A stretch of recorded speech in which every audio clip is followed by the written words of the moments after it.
I call this meeting of the Hurst-Euless-Bedford Independent School District to order. Let the record show that a quorum of board members is present, that this meeting has been duly called, and that notice of this meeting has been posted in accordance with Texas Open Meetings Act, Texas Government Code, Chapter 551. Good evening to everyone. Hopefully everyone had a great spring break, and we look to have a very exciting meeting ahead of us. So we're going to start with an invocation by Jason Meyer from First Baptist Church of Hurst.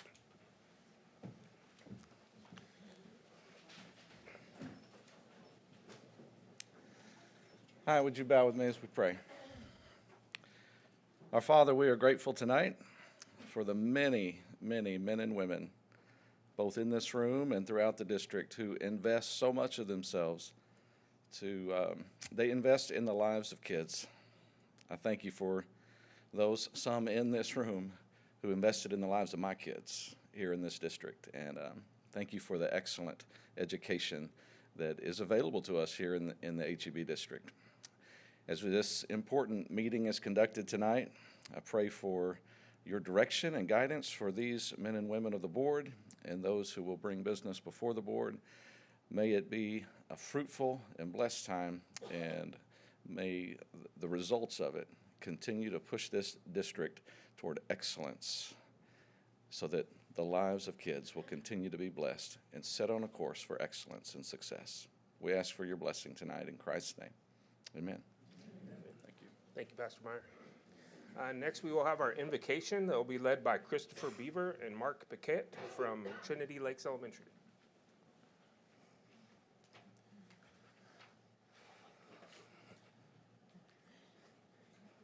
Gentlemen, the American flag's over here and the Texas flag's on the other side, so if you'll get us started.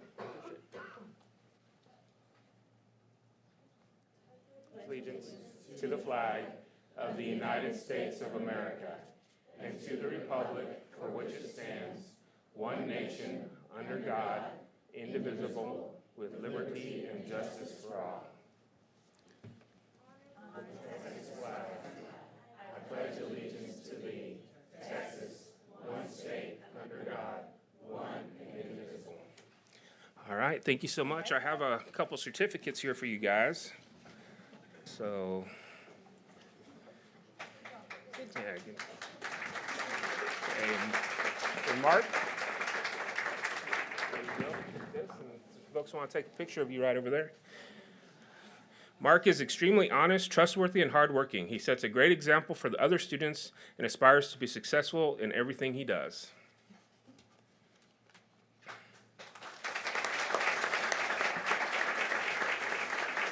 Christopher? Thank you, sir. Christopher is respectful, hardworking, and a role model for his peers. As the son of a veteran, Christopher is extremely patriotic and takes pride in saying the United States Pledge.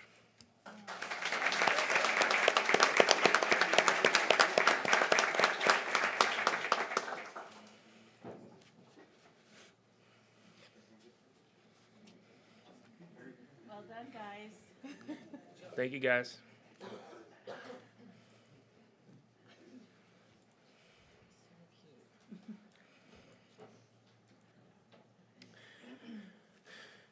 Tonight, the Board of Trustees is meeting in its regularly scheduled monthly meeting to officially act on items included on the posted agenda.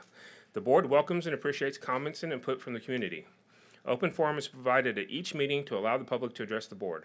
There will be two open forums tonight. Open forum number 1 is to hear requests regarding agenda items only. Open forum number 2 is to hear requests or make comments regarding non-agenda items and will be heard at the end of the meeting. Those addressing the board are asked to limit their comments to 3 minutes per meeting. The speaker should identify his or her name, group affiliation, if any, and make a brief presentation with an identified solution if one is sought. Remarks should be addressed to the board as a whole. Oral presentations may not include charges against any employee or board member by name.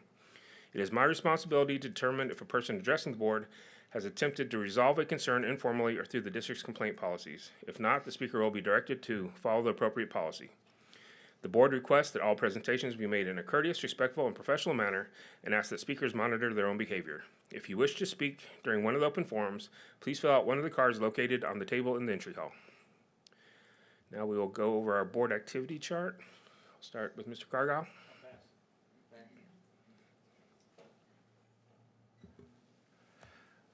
Well, team, this has been a busy month.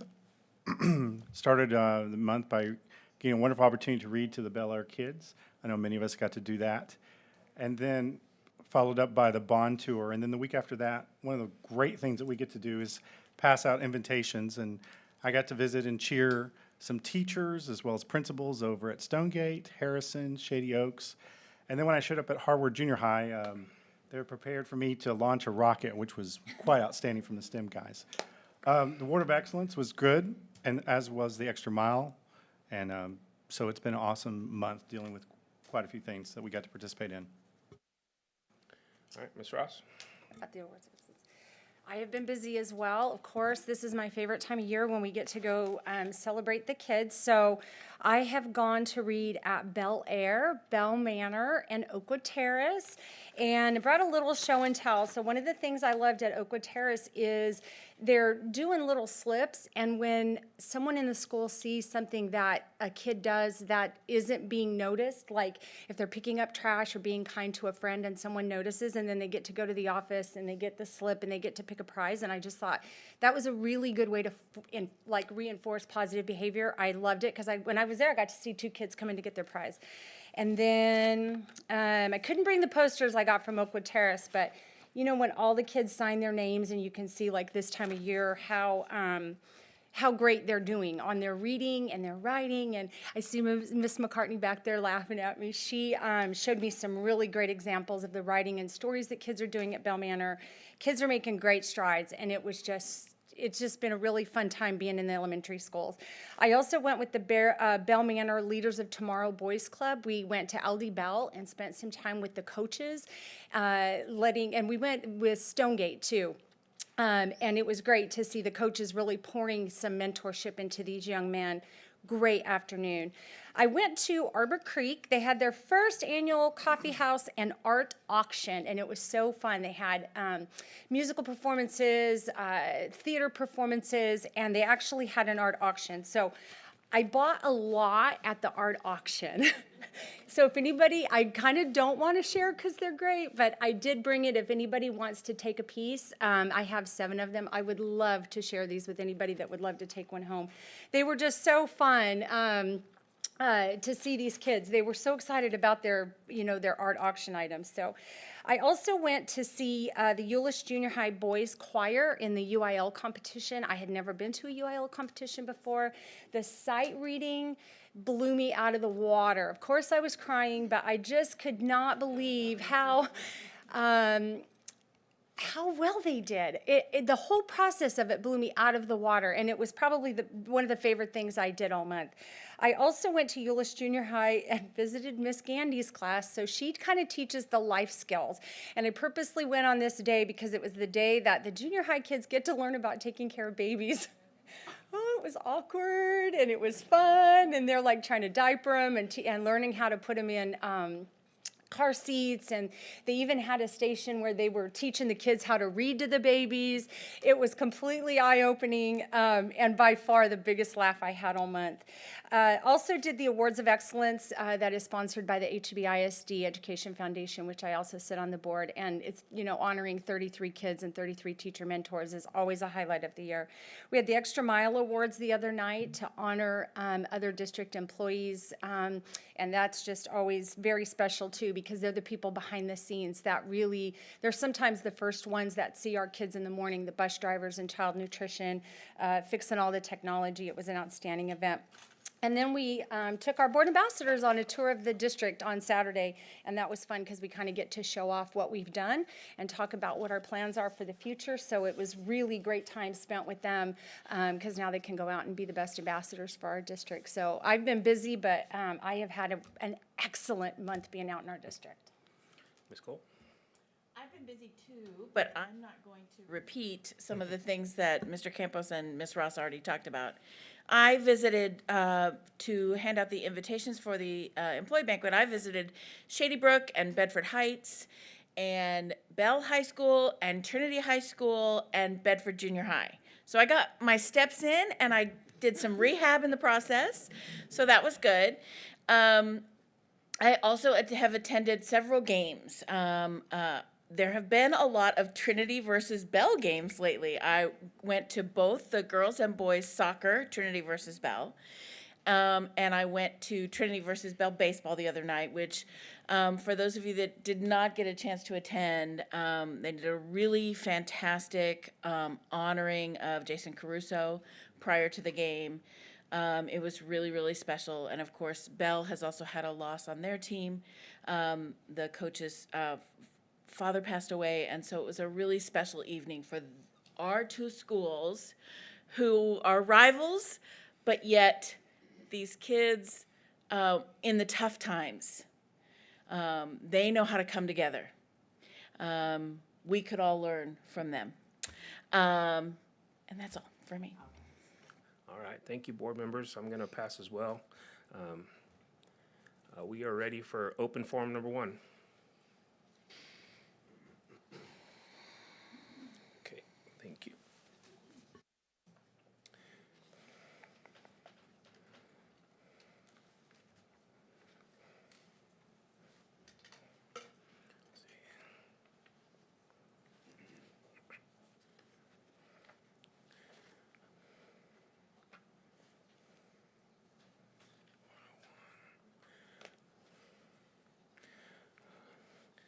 All right, the first speaker is Lisa Langston, who has signed up to speak about the budget transfer amendment request.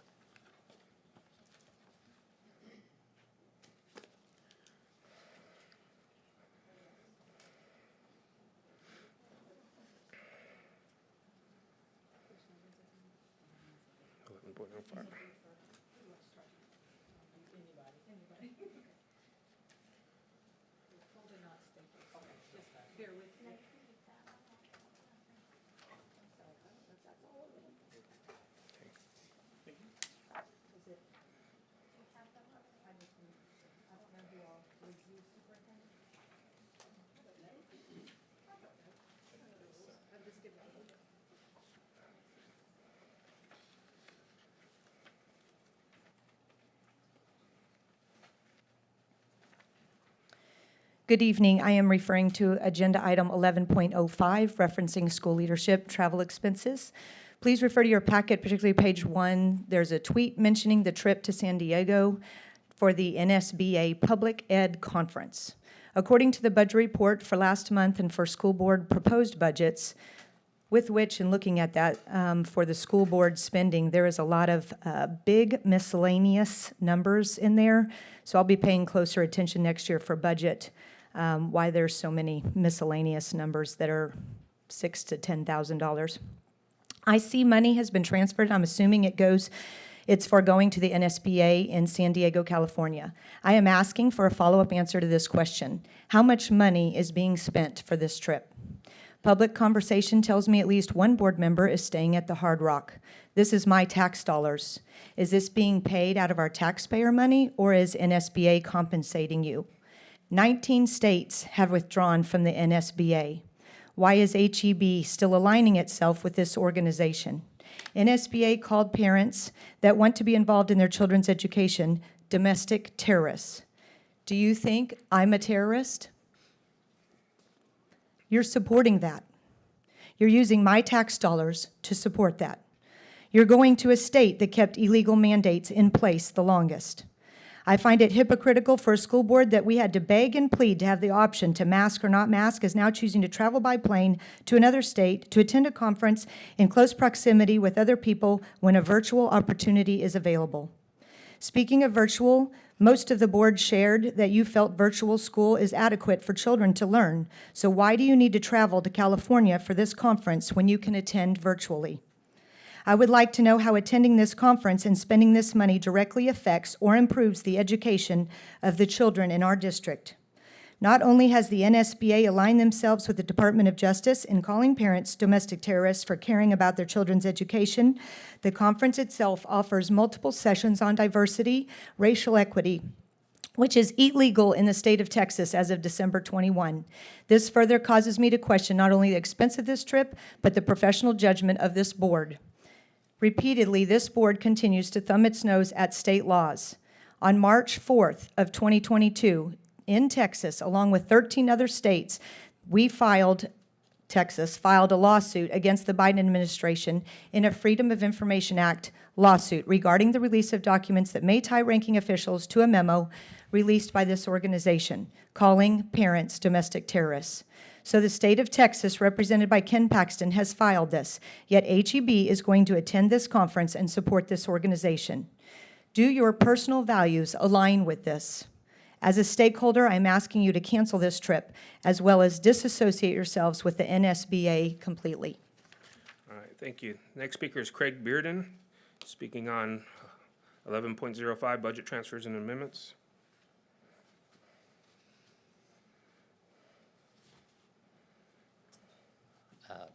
President Romero, I hope you spend more time listening than looking at the clock. I'm here to speak about the references a board member on social media about attending the NSBA conference. A concerning point is that many of our students have access to social media. Please reference the handouts that you were given. One board member's page, he claims that he works for HEBISD. I didn't realize he was paid. I'd like to know how much he is paid. Further exploration of his social media page showed repeated posts advertising binge drinking on a show called The 5 Bourbon Lunch Show. Such quotes were observed in his posts, in this post. Open quotes, "The day will not end well," close quotes. And open quotes, "I don't remember anything about that day," close quotes. This member is bragging not only about the consumption and a possible blackout, but also bragging about recording the event and posting it. He particularly bragged about this on his last post in which he notes he was completely inebriated. If this board member were an employee, HR would have contacted him to remove these posts. Why would a board member not be held to the same standard as an employee? Has he been contacted to remove his post? As previously mentioned, this lack of judgment from this member leads stakeholders to wonder why will the 5 Bourbon Lunch Show lifestyle continue on my taxpayer dollar? As adults, we want to address these issues with some grace. However, when this board member clearly connects his work to HEB throughout the social media posts, which include drinking, cussing, lewd images, and passing out, it's all intertwined with school activity. The life of the school board member represents our district. The posts were made on multiple platforms, including LinkedIn, Twitter, Facebook, and YouTube. Additionally, other current board members and members of the executive leadership team clearly are aware of his activities, as they were engaged on his Facebook and have commented on other posts that he made the same day. Surely, these unacceptable posts were noticed. As stakeholders, we find this display unbecoming of anyone representing this district, certainly someone making decisions that impact our children and other stakeholders like our teachers and our staff. We expect the board members to view their packets and see their own policy of behavior, which states that a board member can be removed from office for intoxication on or off duty by drinking an alcoholic beverage. You have an obligation to remove Trustee Campos from the board immediately. He should no longer represent HEBISD. Thank you. Thank you. Next speaker is Kim Hinkle,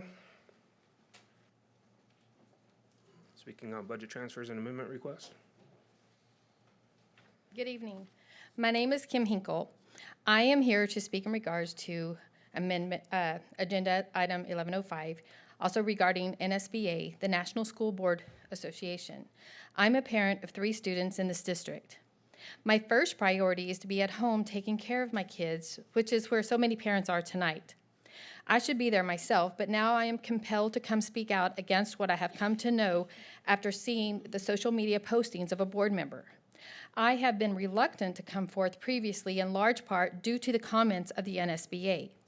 As you well know from national news, the NSBA labeled parents speaking up for their kids at board meetings as domestic terrorists. We as parents fear retaliation toward our children for speaking out. You are associating with an organization that does not encourage parents to engage nor to be involved in their children's education. They are my children. The NSBA is openly hostile towards people like me. It's not just that we have a different opinion. There is active hatred for parents who speak up. I want you all to think about that while you're in San Diego. Also, I would like to know how this conference will benefit our students. In regards to the Facebook posting and the YouTube video, I hope that my children do not somehow come across it and think that the leadership of this school district is okay with it. Allowing this board member to represent himself in this manner while connecting himself to the district would appear as though they are normalizing alcohol abuse. As a parent, I do not trust the judgment of this man to make sound decisions for the district. These posts show a lack of judgment, not only taking this action of binge drinking and posting it, but inviting others to follow him while he's doing it. As an adult, you should be aware that your Facebook account, if it's public, is shared with not only your friends, but your friends' friends and their friends, and so on. As a board member, you should be more conscientious of what you're posting on Facebook and who you represent, especially when you list on your profile that you work at Hurst-Euless-Bedford Independent School District. Furthermore, you should rethink posting pictures of your official school appearances followed by your other posts of your drinking game appearances. I would ask the board and its members to consider why you ran for the HEBISD board in the first place. Was it to see how many likes and follows you could get? Was it to help boost your ego? If so, please reconsider before running again. My children deserve better. By the way, thank you for posting. Now I'm awake and will be gathering my friends to vote come May 2023. Thank you. Next speaker is Mary Lowe.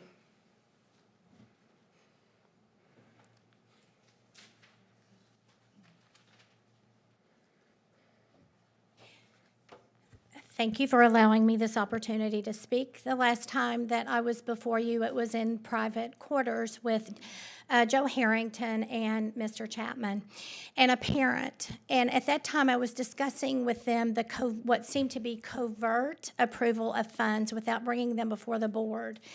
In April, there was $50,000. There was $100,000 approved for a contract, but the amount that was allowed by the board at that time was only $50,000. The August following that, the board pumped it up so that it was $100,000, and they justified this approval in April by the fact that it was retroactive by the board's activity. This is covert financial maneuvering. It's not transparent, it's not respectful of parents, it's not respectful of your stakeholders. And then I'm here tonight and I hear that there's a trip, money being spent without any, that it's being done covertly also. I'll make no secret about it. I have FOIA'd every school district around here about attending this. The only one in the area who's attending in person is HEB. And HEB is the only one who has yet to respond to the FOIA. So it seems that there's an attempt that is historically repeating itself of hiding funds and transactions from parents. I'm asking tonight for two things. I know that the Texas Association of School Boards a month ago sent a letter to every administration in the state of Texas asking them to work with parents, negating the alignment with NSBA that parents were terrorists, trying to move Texas schools back into an atmosphere of working with parents and respecting parents. And today to see that this school district is not doing that is very disheartening. I'm asking two things. I'm asking that you table the approval of Joe Harrington until you can allow for good, open, broad parent forum where all parents can have some say and ask questions regarding that. I'm also asking you, regardless of what it costs the district in already paid funds, that you cancel your trip to NASB. It's an embarrassment to Texas, it's an embarrassment to Tarrant County, and it's an embarrassment to the people that live in this state that you're associating with this organization. And as another witness has said, the classes and the courses that they offer are in contradiction to SB3. Thank you. Thank you. Mike Welsh.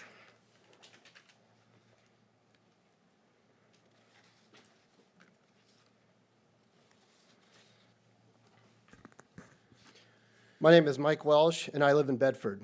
I have two boys who attend HEB schools. I am here tonight to voice my concerns over the behavior of one of our school board members and his participation in an NSBA conference. I was recently made aware of a YouTube video show called the 5 Bourbon Lunch Show, where it appears the only point of the show is to consume 5 drinks of bourbon in a short amount of time in an effort to get drunk and answer random questions. I personally do not care what this individual does on his own time, but the decision to intentionally participate in binge drinking hard liquor shows a complete lack of judgment. This lack of judgment is further compounded by posting the video on YouTube and actively promoting it across a number of social media platforms, especially when HEBISD is featured so prominently in his posts.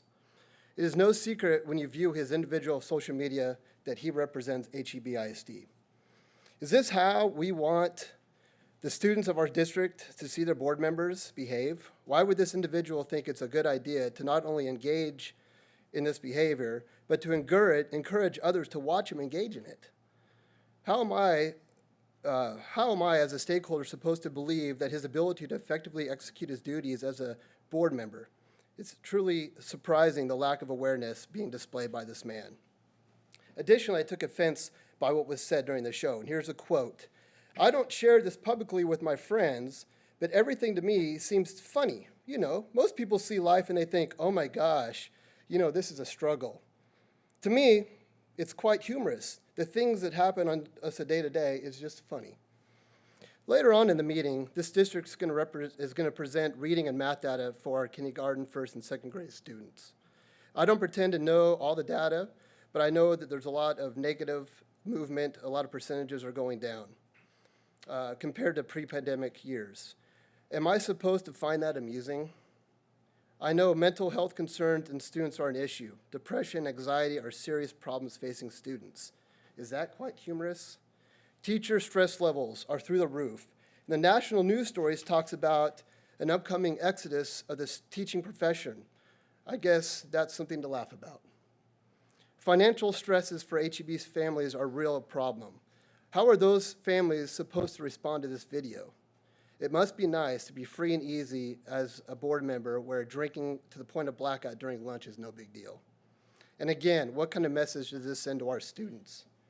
What actions will this board take to respond to this behavior? For starters, I do not consent my tax dollars going towards his attendance at the NSBA conference in San Diego this weekend.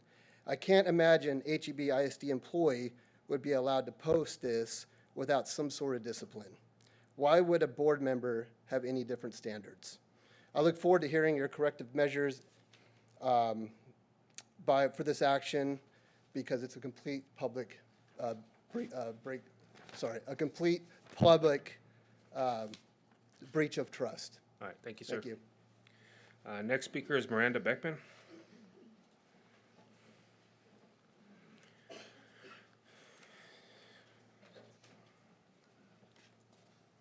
Hi. I want you to refer to your packet regarding this member's conduct. I am seeking immediate removal of this board member. Also in your packet are the HEB school board member policies, which list reasons for removal from the board. Look at page 3 specifically. I reached out to this member, and this is my email. I've been following your participation in the 5 Bourbon Lunch Show this week on YouTube, Facebook, Twitter, and LinkedIn. The behavior exhibited by you in these videos and ongoing promotion throughout the week is absolutely unbecoming of a school board member. I am writing to request that you resign your position on the HEBISD Board of Trustees effective immediately. I'm also requesting that you return to the district any and all funds relating to your upcoming trip to San Diego for the NSBA Public Ed Conference. This was the response that I received. First and foremost, thanks for following all my socials on personal and business. That's awesome and makes you a super fan. I am not a super fan. I really appreciate it. As you know, on Twitter, I share my activities and my personal thoughts every 30 minutes of every single day, every day. As such, there will always be something that somebody doesn't like. I completely appreciate and own it. Being on Eric's show was certainly no different, no doubt. As with every conference I have attended as a board member, I will continue to share the classes and activities so you continue to have a front row seat. Appreciate you and your views. This response is either filled with mockery and condescension, or this board member does not understand that he is representing this district when he acted in this manner. Is the assertion of my being a super fan his way of passing off the severity of his publicly displayed bad behavior in the reference videos? Or does this email reek of an air of untouchability as a school board member? As a parent and a stakeholder in HEBISD, I've appealed to you multiple times by email and by attending this board meeting and speaking out. I've expressed my concerns about my children and concerns about all children in this district and concerns for my community. This is the community I graduated from. I grew up here. I'm proud to be from HEBISD. I do not want to see this behavior tied to my community. If you do not, as a board, remove this Board of Trustee immediately, you are saying that this district and the district and its stakeholders, that you condone this behavior. You are complicit in this bad behavior. There can no longer be interaction when the stakeholders speak to this board. Thank you. And the final speaker for Open Forum 1 is Charlotte Brashears.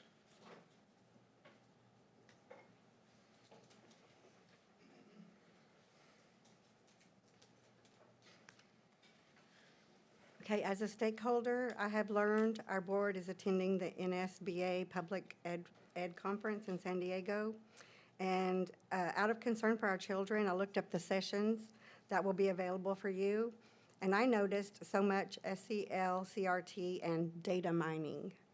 And here are some of the workshop conferences. Artificial intelligence. Build a blueprint for linking student voices to policy and practice. Are we training our kids to be activists like they're doing in Austin? Educational equity. Is your board ready?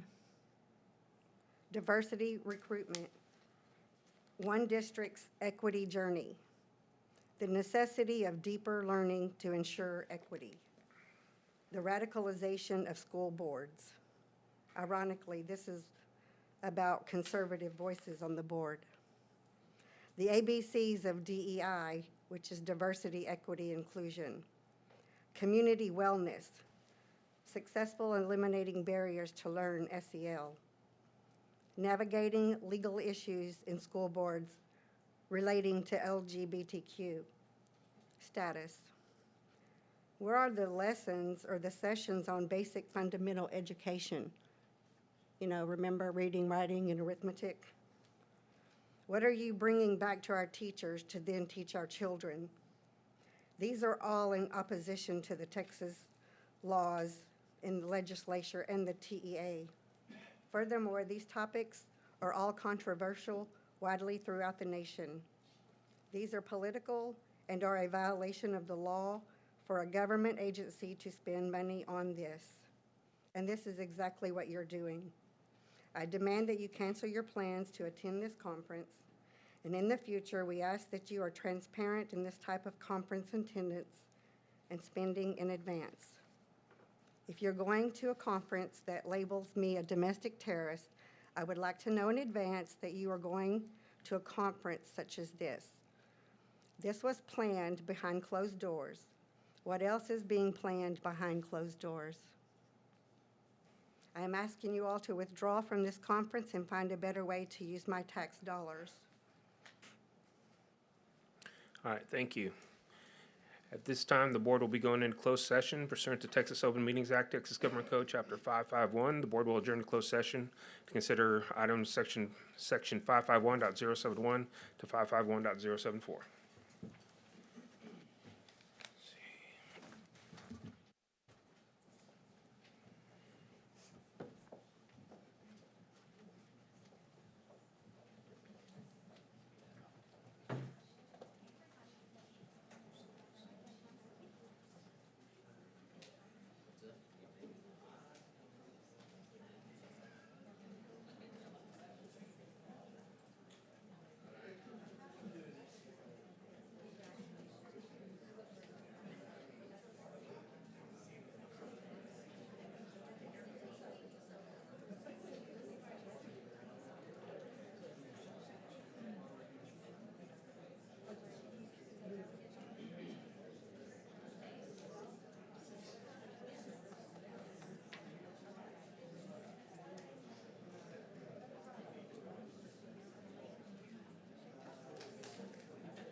Good seeing you. Good to see you. Come on back.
All right, at this time, the board will reconvene into open session. Hold on, we need Steve back, don't we? No, we don't. Oh. All right, we are to action item. Oh, there it is. We are to action item 7.01. Consider and take possible action to hire superintendent of schools and approve superintendent of schools. Do I have a motion? I move that the board approve Dr. Joe Harrington as superintendent of schools. Second. I have a motion and a second for the board to approve Dr. Joe Harrington as superintendent of schools. Please vote.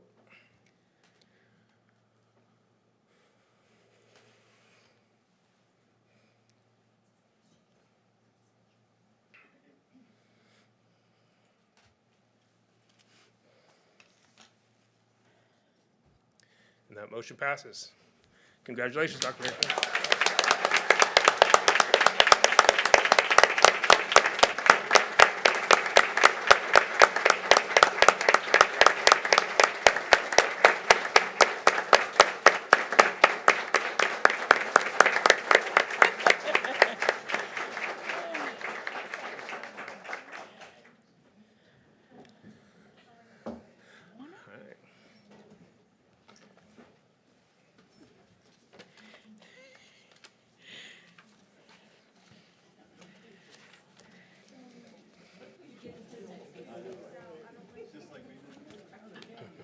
Wow, that was fast. We didn't even.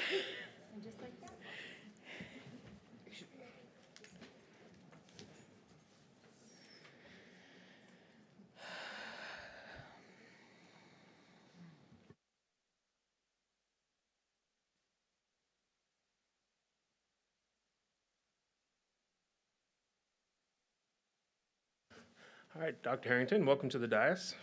We're excited to have you up here with us. Do you have anyone in the audience you'd like to introduce? Well, I do have my wife with me tonight, Jenny.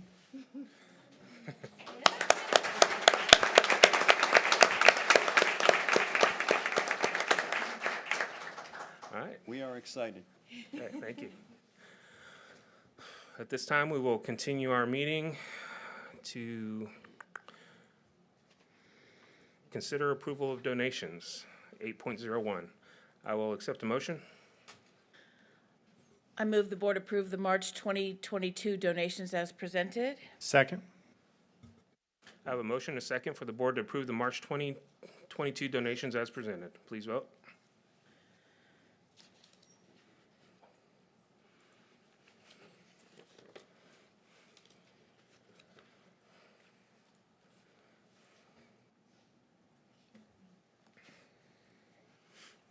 And that motion passes. At this time, we will be passing out certificates to those who gave donations, and those will be read off by Vice President Julie Cole.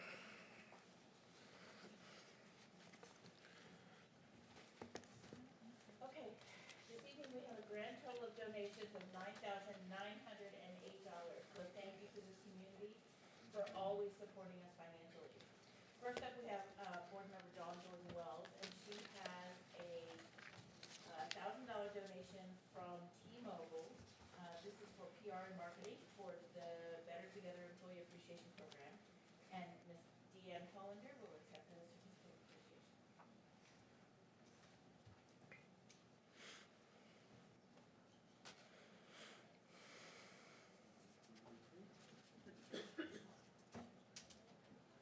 Ms. Jordan Wells also has a certificate for Compassion for Kids, also to PR and marketing. It's a $1,000 donation, and Ms. Hollander is coming back up.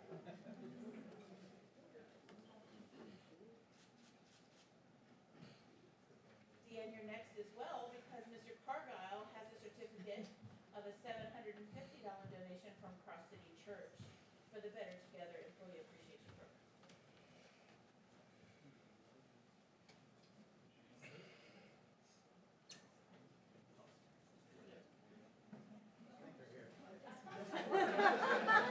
I thought I recognized his face. That's all right. I have something else for you. Oh, okay.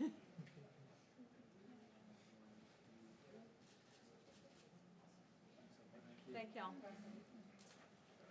Andy Cardell also has a certificate for a $1,000 donation from Deep Roots Gift at for the Better Together Employee Appreciation Program, and Mandy Elliott and Ian Hollander will accept.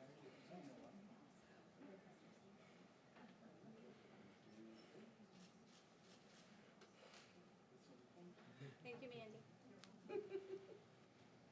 Chris Brown has a certificate for a $1,000 donation towards the Better Together Employee Appreciation Program from Delgado Orthodontics, and Mike Delgado is here along with Deanne Hollander.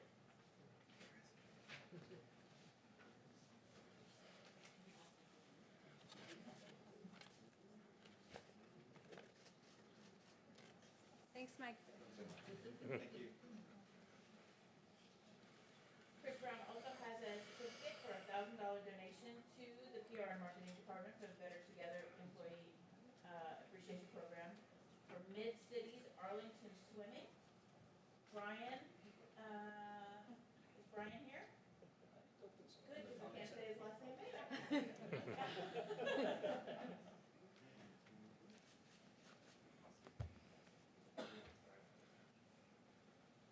And then we have board member Fred Campos has a $1,000 donation from Mid-Cities Pacesetter Rotary Club. Dave Nielsen is gonna switch off. And we have Mid-Cities Pacesetters. Oh, wow, look at that, a bunch of them. Thank you all for being here. $1,000 donation towards the Better Together Employee Appreciation Program. This program is going to be spectacular. I'm so excited.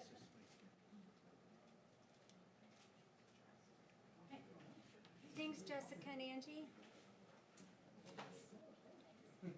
And then we have, Fred Campos has a $1,000 donation certificate for Texas Trust.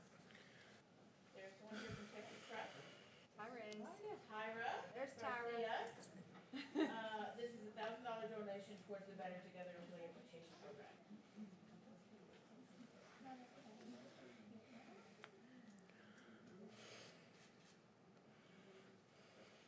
Thanks, Tyra. Rochelle Ross is up next, and she has a certificate for a $500 donation from Bodyworks Chiropractic for the Better Together Employee Appreciation Program for PR and Marketing. And we have a representative from Bodyworks here with the calendar.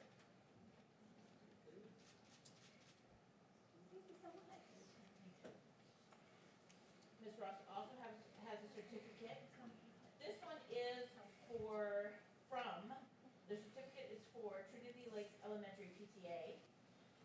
This is a $770 donation to Trinity Lakes Elementary School, and this money will be used to purchase hero shirts, which are given out every 6 weeks at pep rallies.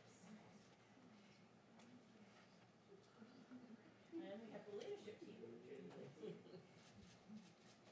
Fabulously. Yes. And then Mr. Romero has a certificate. This is a certificate to Jeff and Denise Epp. This is a $888 donation of a refrigerator to Keys High School to replace a very old refrigerator. And we have Jeff Epp here with John Atkins from Keys High School. And the staff at Key says it's the greatest thing that's happened. Greatest thing what? That's happened. Thanks, Jeff.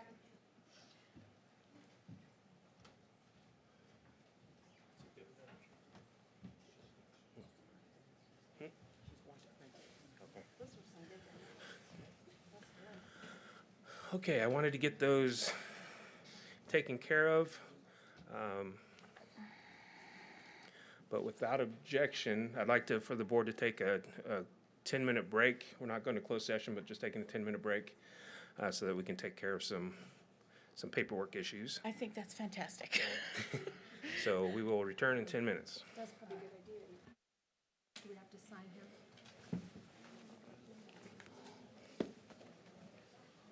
You can sign that too.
One of the girls that's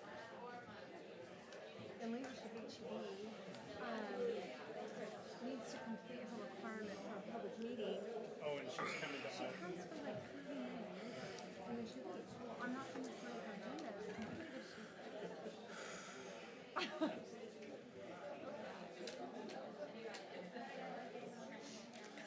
don't know if I need all these, but.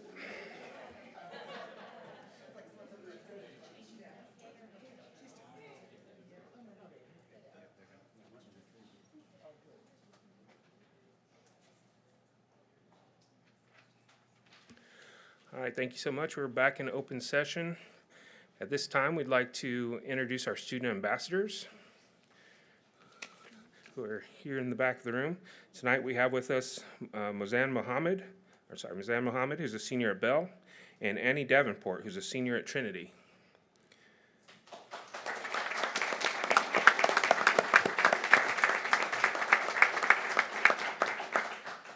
All right, and who's going to answer the question this evening? Just Mozan? All right. We appreciate Annie being here. She was a last-second substitute, so. You can do it, can't you, You can do So, anything, honey. so we're just going to ask Mozan this question. As we approach the end of the school year, please share with the board one thing that you have learned as a student ambassador that will impact your life after high school. Absolutely. Firstly, thank you for having me. It's an honor to be here on this night and to speak in front of all of you. Student Ambassadors has many, many things that it teaches you or enhances about you. But I think the coolest part for me has been getting to see the other side of the district that's not just student and teacher. One of my biggest pet peeves is when people complain about food, especially school food. And like, it drives me insane. I hate it so much.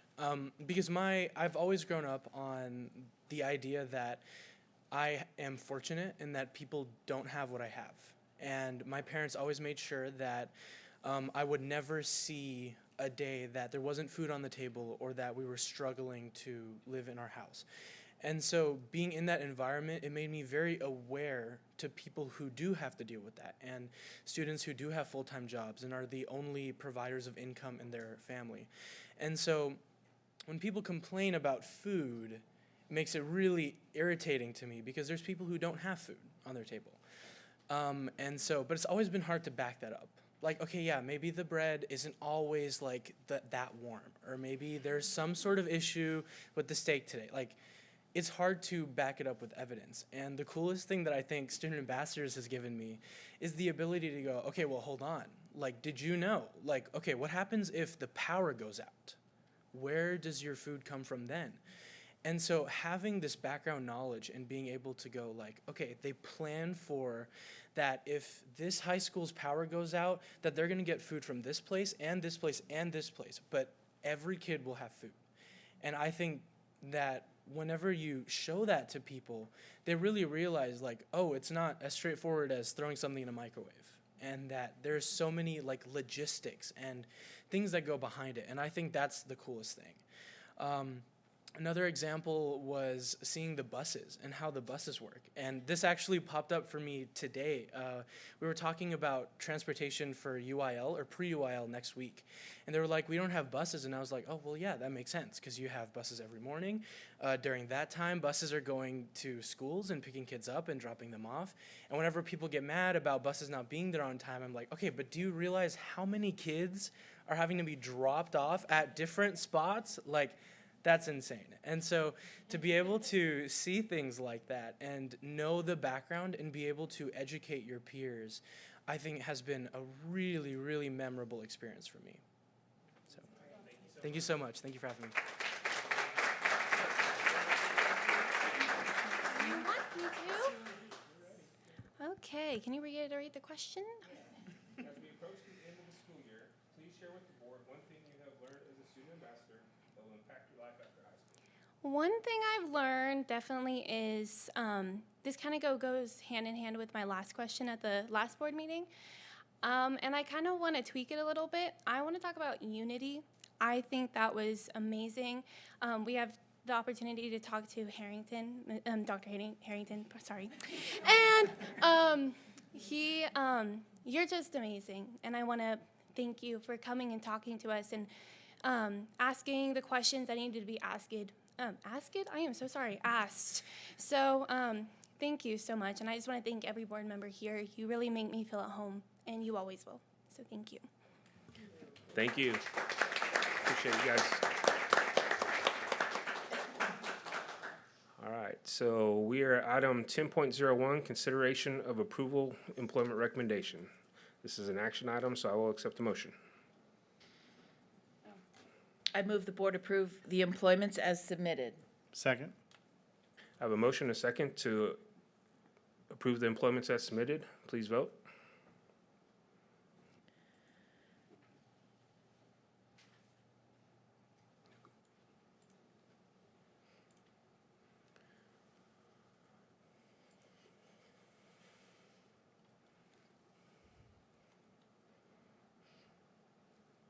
And that motion passes. So at this time, I'd like to introduce our new head band director at Trinity High School, Mr. Christopher Kanicki.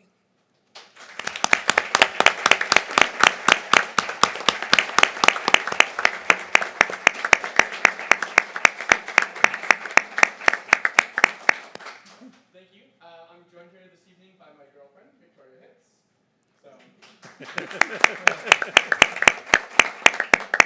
I'm very excited to join the district and to work with the outstanding students and staff at Trinity High School. So thank you so much for having me here today. All right, thank you.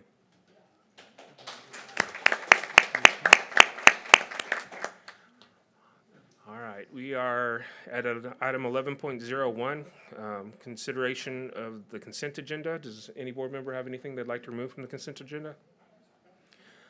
All right, hearing none, I'll accept a motion. I move that the board approve the consent agenda as presented. Second. I have a motion and a second for the board to approve the consent agenda as presented. Please vote.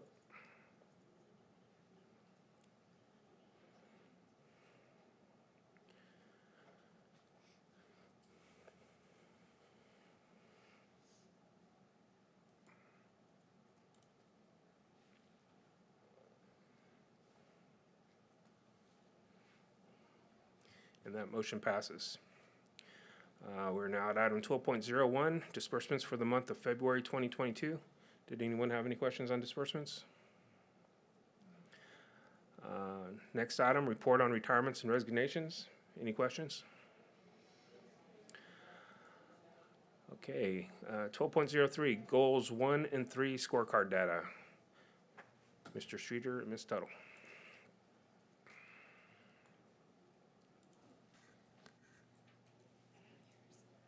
Good evening, and thank you. This evening, I'm going to present on Goal 1 and 1.6. On student attendance, and remember, 100% of our campuses and the district will achieve 97% or more on student attendance rate, and that is our goal. And currently, we started out the year at 93.56%. We climbed to 94.8 and then leveled off to 94.79. And when you look at the fourth 6 weeks, there was a drop. However, that is during January and February during the Omicron. And so we did anticipate that there would be a dip in attendance. I'll be anxious to see what the next 6 weeks brings for us. That is all I have on Goal 1, 1.6. All right, any questions?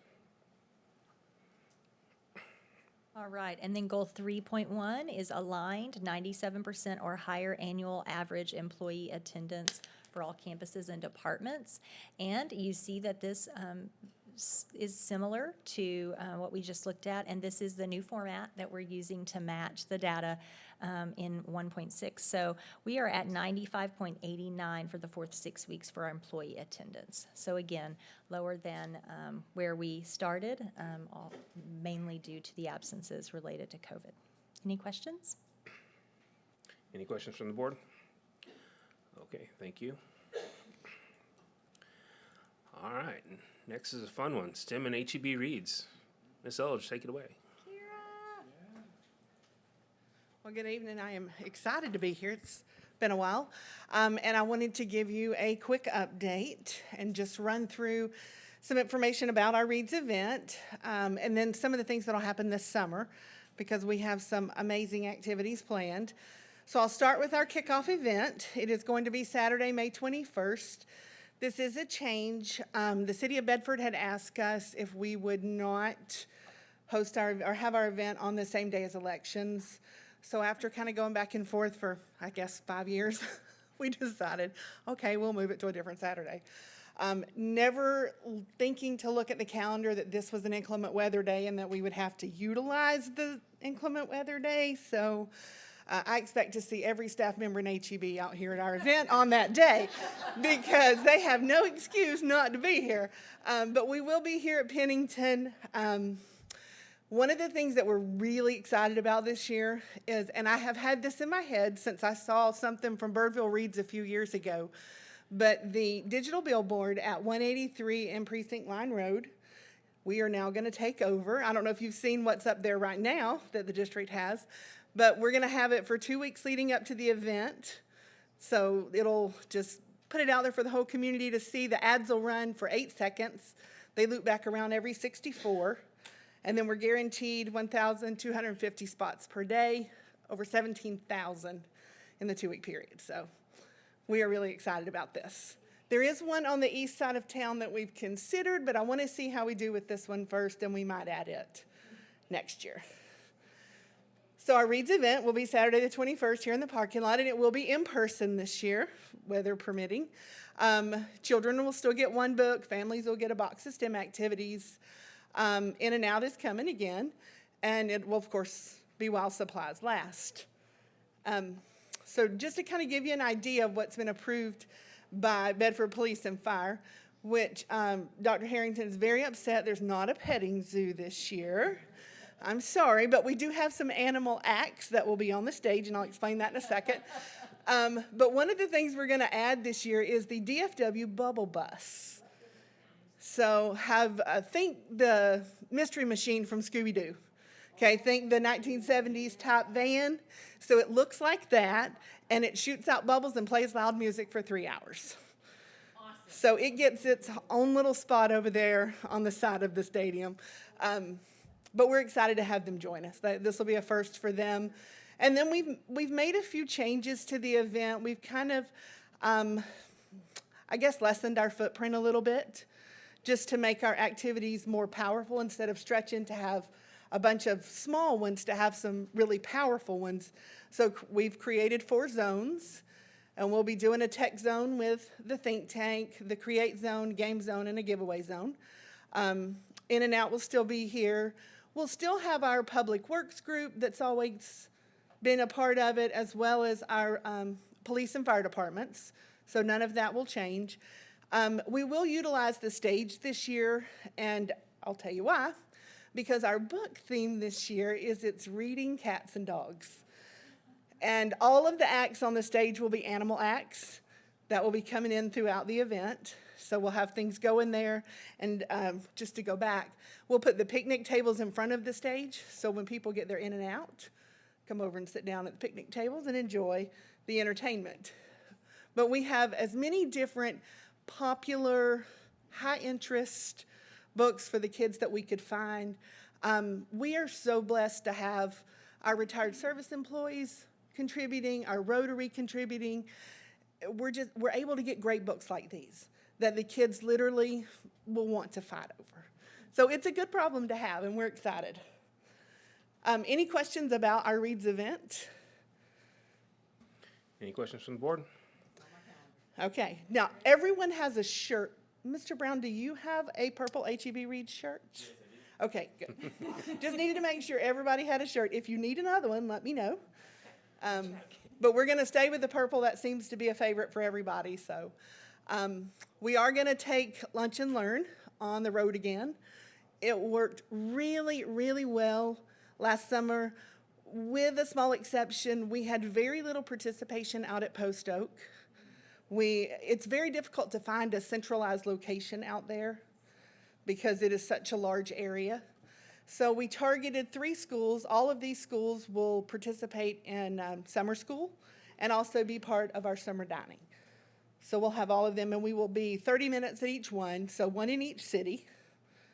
The kits will be prepackaged. Literally, it's a drive up grab your kit for, 1 kit per kid, and then head on out.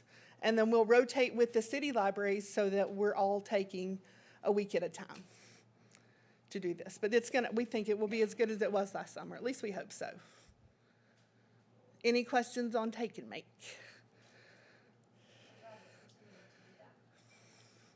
Well, with our facility over on Highway 10 not being available anymore, it's good to still have options. So, and having the think tank, I mean, it's just something really visible that even if people don't know what it is, they're going to stop to see. And when we put a big sign up that says free, they're going to stop just, oh, okay. And if they're coming up to pick up lunch for their child, I mean, it's just, to me, a no-brainer. So, we are going back to Mars. Remember, we went to Mars last summer with SMU. We received $99,266 this year out of a possible $100,000. I left a little on the table. It must have been a bad day because I generally do not leave money. But this grant is from the Workforce Commission, and it's focused on STEM, obviously, but we're targeting our underrepresented populations, and we're targeting our girls. We're going to do the same kind of structure that we did last year. So we'll do 2 one-week camps, June 6th through the 10th and the 13th through the 17th. And because it went so well at Bell last year, and I've already put holes in Mr. Belcher's walls over in the auditorium, we're going to go back to Bell again and do it there. But 50 students a week, we're targeting our rising 9th and 10th graders, and of course it's going to be free to all of our students. So it is a great program, and we're excited because Richardson ISD is going to participate with us this year. So that's how we got the extra funding that we did not get last year because it was just HEB. So they'll be participating with us. So, and I know this is way on down the road, but if you can, and I will send more information to Ty and Dr. Harrington about this, we will have a culminating event on the Friday of each week of camp. So the 10th and the 17th at Bell at 12 o'clock. I want y'all to come if you can. You need to see what these kids could put together in a week. I mean, it was amazing. It was absolutely amazing. We did a liftoff reenactment. So we had one group play Kennedy Space Center and one group play JPL in California, and they did such a good job. And then each class presented a little bit about what they did for the week, and then we had a demonstration. So the thing was, with the terrain, our rovers, which are our robots up there, did not get to see anything until the last day. So our drone group would come in and basically run reconnaissance for them, and then they would go and download them and show it to them, and the kids were like, well, you didn't get this part, or we need to see this part, or what's the elevation over here? So it was really neat to be able to watch them basically try to program their way through Mars last year. So if you can, it would be time well spent to come and see the fabulous work that they do.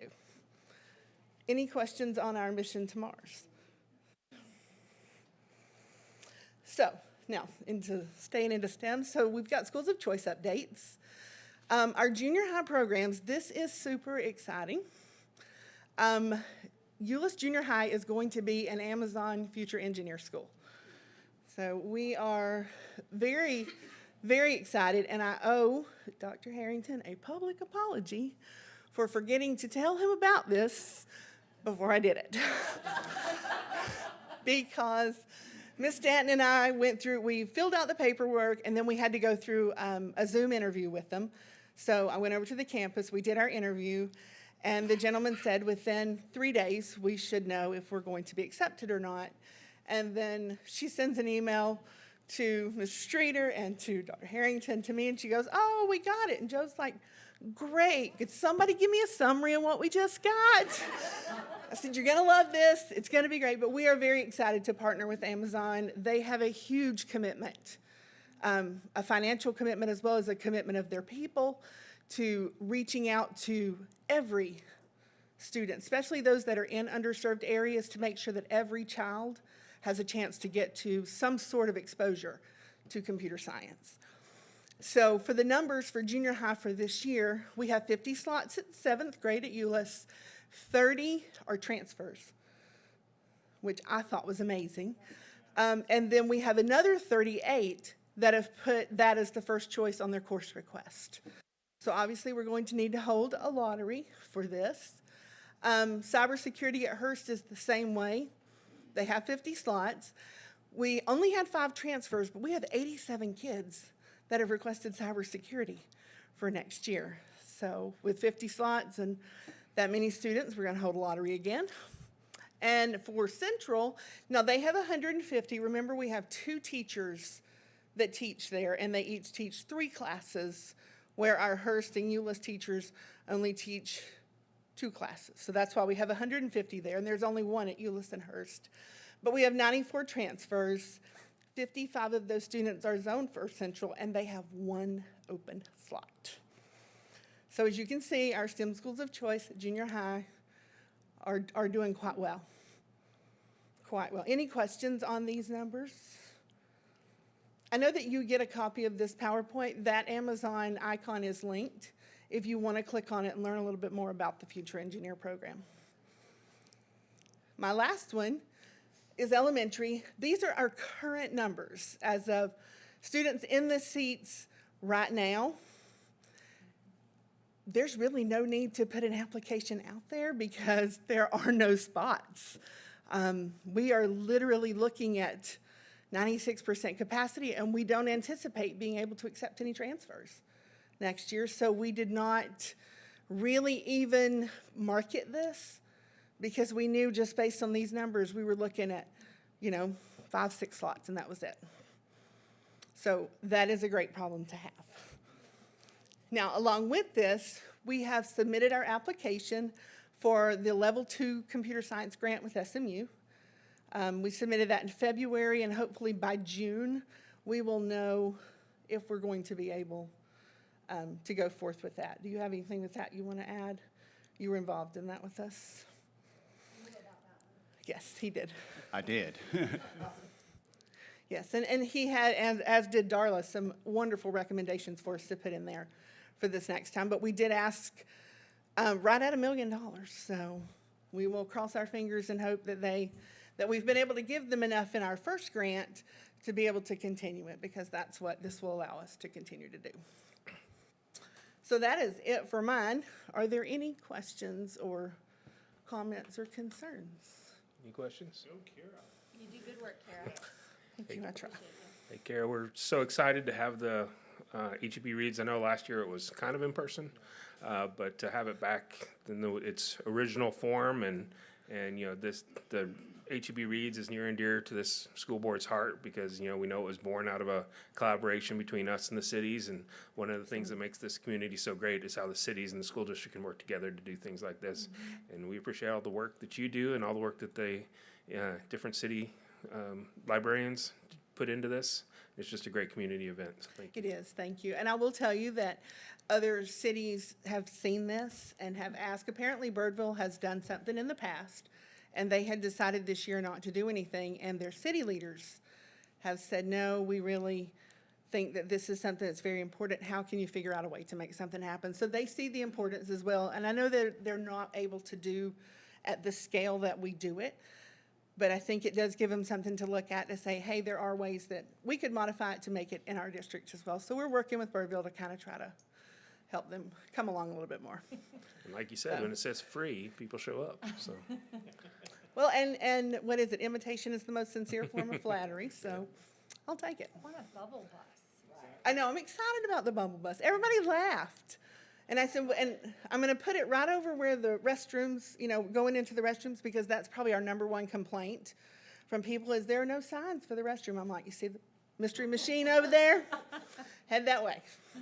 Awesome. So that's it. Thank y'all very much. Right, thank you, Karen. All right, next is Reading 3D and M-Class Math report. Dr. Norgard. All right. So this will be our middle of year report on Reading 3D and M-Class Math.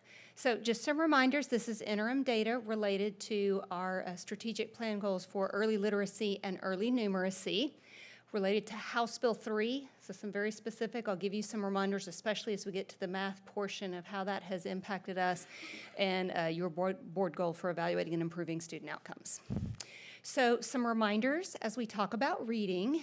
18-19 was our last typical full year of reading 3D data. I'm about ready for these years to roll off so that we can quit having to talk about the last time we were normal. Because then during 19-20, that is when we were implementing our new TEKS and new instructional materials, and we only got through 2/3 of the year.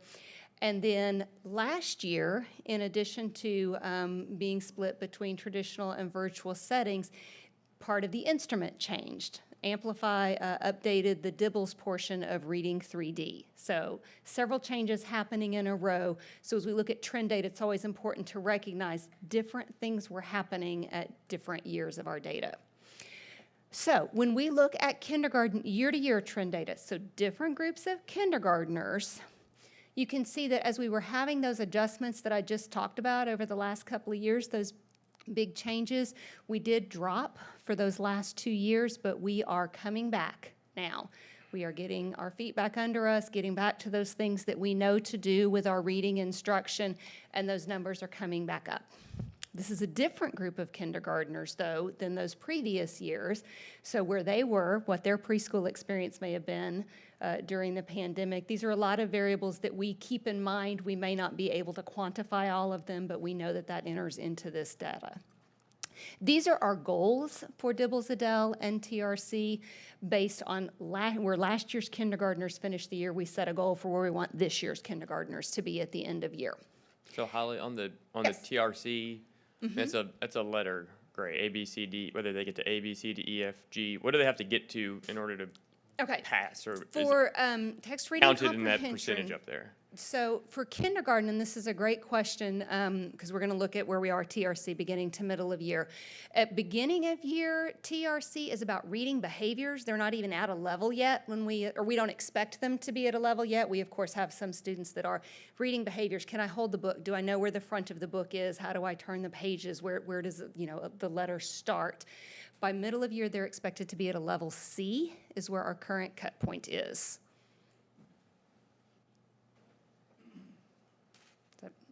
Okay, sorry. So this is not the TRC data yet. This is the DIBELS or the Adele in Spanish, those phonics pieces. The green line is our DIBELS, our students testing in English, and the yellow is Adele in Spanish. So we see that our English testers are advancing from where they were beginning of year, and it is important in looking at this data because we look at a lot of DBAs, and for DBAs, we're constantly measuring against the end of year standard. So we should be closing that gap. These are moving targets, really very much to Mr. Brown's point of, I didn't expect them to be at the same place beginning of year and middle of year. So to be growing means we've actually not just kept the students we have, but we closed a gap versus we're just advancing all students, like when we talk about a DBA and it grows. But our Spanish students really held about the same number of students that were meeting the target at beginning of year, have advanced enough to meet the middle of year target, but we didn't bring any more up. And I have been talking with Henry Butler, our bilingual ESL coordinator, about this. We have a lot of things going on with bilingual. Our bilingual students by far stayed home at a greater rate really than any of our other groups. So there was some greater compromise there. Now these are kindergartners. They weren't with us last year. They were in pre-K. But she is doing some additional digging into that data because typically our Spanish testers, particularly on the Adele portion because of the phonics of it's more transparent language, even more so than English. So usually that performance is stronger for our Spanish speaking students. So we are looking further into that data. For TRC, the text reading comprehension, this is where we talked about, so a kindergartner at the beginning of the year, a lot of times those reading behaviors are picked up just, exposure versus I've got to be reading at a level C at middle of year. And you'll actually see this is a data point that when we start looking at historical, so for our first graders, we can see where they were in kindergarten. We're seeing a pattern here. So as we do when we have data and we see a pattern, we are digging further into it. And without going into too much detail, although I can if you have additional questions, we are revising our K-2 curriculum, and some of it has to do with the levels that we're expecting and how all of our pieces are aligned. Because at this point, looking at the years of history we have, we think this we can address with curriculum. If we address with a curriculum change and then we still see a problem, then it's okay, what's happening with the instruction on that curriculum? But so a change is happening based on this data that we're seeing right here. We are rewriting our K-2 ELA curriculum. Can you speak a little bit more to that, Holly? I can. Okay, and we do have, by the way, Leanna Phillips, our elementary ELA coordinator, and Amy Bettis, one of our Reading Academy cohort leaders, with us as well this evening, and they are very much spearheading that effort. But when we have seen some drops, we've had concerns that have come through on some of our PCC questions with teachers saying, we're struggling, and I always come back to, Dr. Harrington may laugh at me, but the curriculum triangle and the written, taught, and tested curriculum, and if all of those pieces aren't aligned to each other, things get a little out of kilter.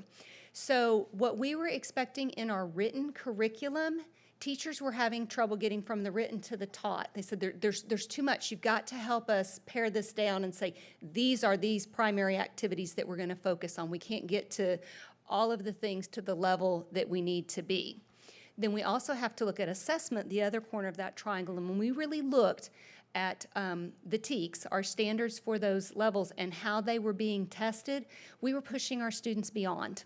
There are some of our Texas Essential Knowledge and Skills, particularly at kindergarten, that they say the student can do this with adult assistance, and even into first grade it's with adult assistance. And so we need to be sure in our assessment, where is that adult support? Where does the adult come in and prompt and say, can you tell me more about that? Or did you notice, versus just, I asked you a question and I hope you can answer it. So we've had to look at all of those pieces, and we are making adjustments to written, taught, and tested curriculum for next year. Is that enough explanation? We're looking at how many things are taught, the scope and sequence, how long we're going to teach all of them, and the way we're going to assess it. Okay. More may come up later. That's fine. So first grade. So again, 2 years. First grade did not struggle as much in that first year of new TEKS and materials, but they did see a drop, and of course, a real challenge during the pandemic shutdown. I'm sorry, when we were in virtual, had virtual and traditional opportunities, but we are coming back up this year, so also green arrows there as well. And these are our goals for the end of year targets, where we want to be in each of these areas. So I have a little more history with these first graders because we had them in kindergarten too.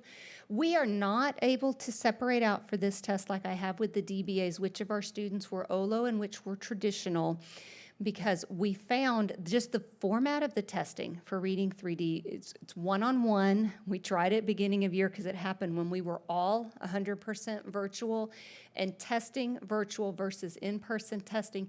So we encouraged parents to bring their child up at least for this testing portion so that we could get a better understanding of where the student really is when you're sitting with them versus this reading instrument through a screen. But because of that, when I compared the OLO versus traditional data for last year, I'm looking at their coding and PEIMS. These might have been students that were learning at home, but they were assessed at school, and I can't separate that out in the data. So this does include some of both. But we see really steady growth again for our English language testers, and our Spanish have bounced up and down. So again, that is where Ms. Butler is looking at some additional research and data points with this group, because they had a dip, but then they bounced almost right back up to where they were. So we're going to watch what's happening with this particular cohort of students. For TRC, you will see when this group of first graders were in kindergarten, that same dip that has caused us to really look at what are our expectations of middle of year kindergartners. But they are growing as they have entered their first grade year.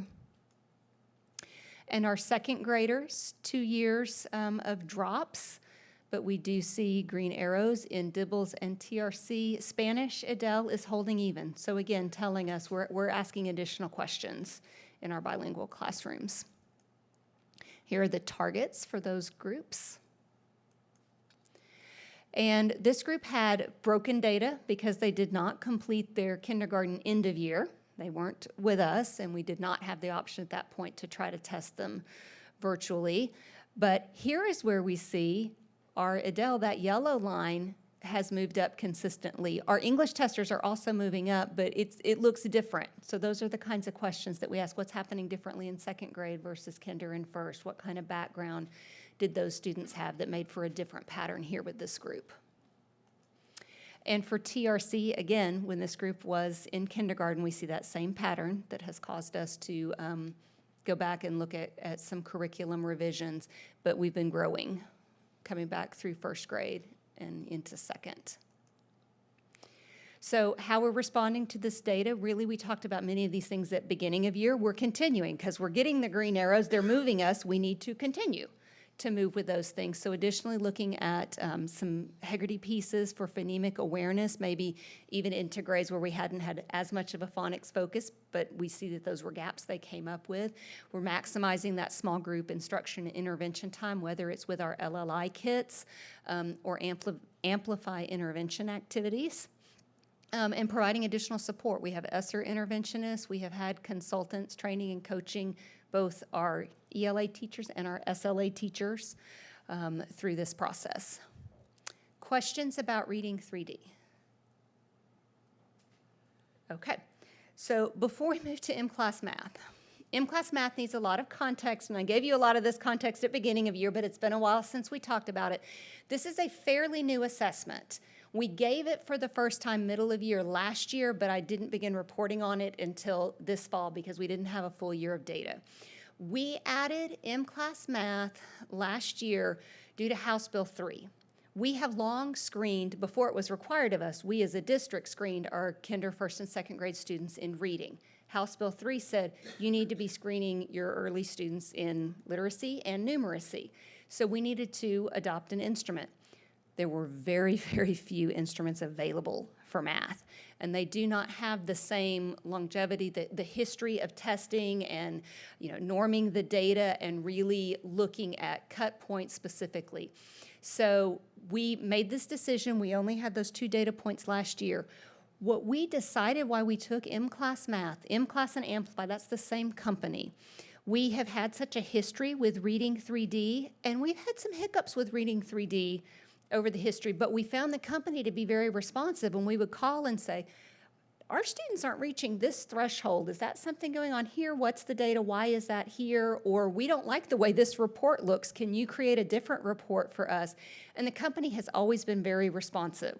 So that was one reason we thought if we're venturing out into a new instrument, we like our history with this company, that they're responsive when we have concerns. And we have concerns, and we have been reaching out, and they are responding to us. We are also, because it's this newer product, we've reached out to a lot of other North Texas districts around us to see what are they using. Many of them picked this same tool, and they wish they had our numbers. So I know when we click to these slides, these are definitely different numbers than we're used to seeing with reading 3D. The company is planning to change the cut points. So for example, there's a subtest that sees how high can you count in 60 seconds? Well, what they're really expecting is that realistic, and they're looking at moving that. Okay, you don't need to get to 100, you need to get to 80, or those kinds of things.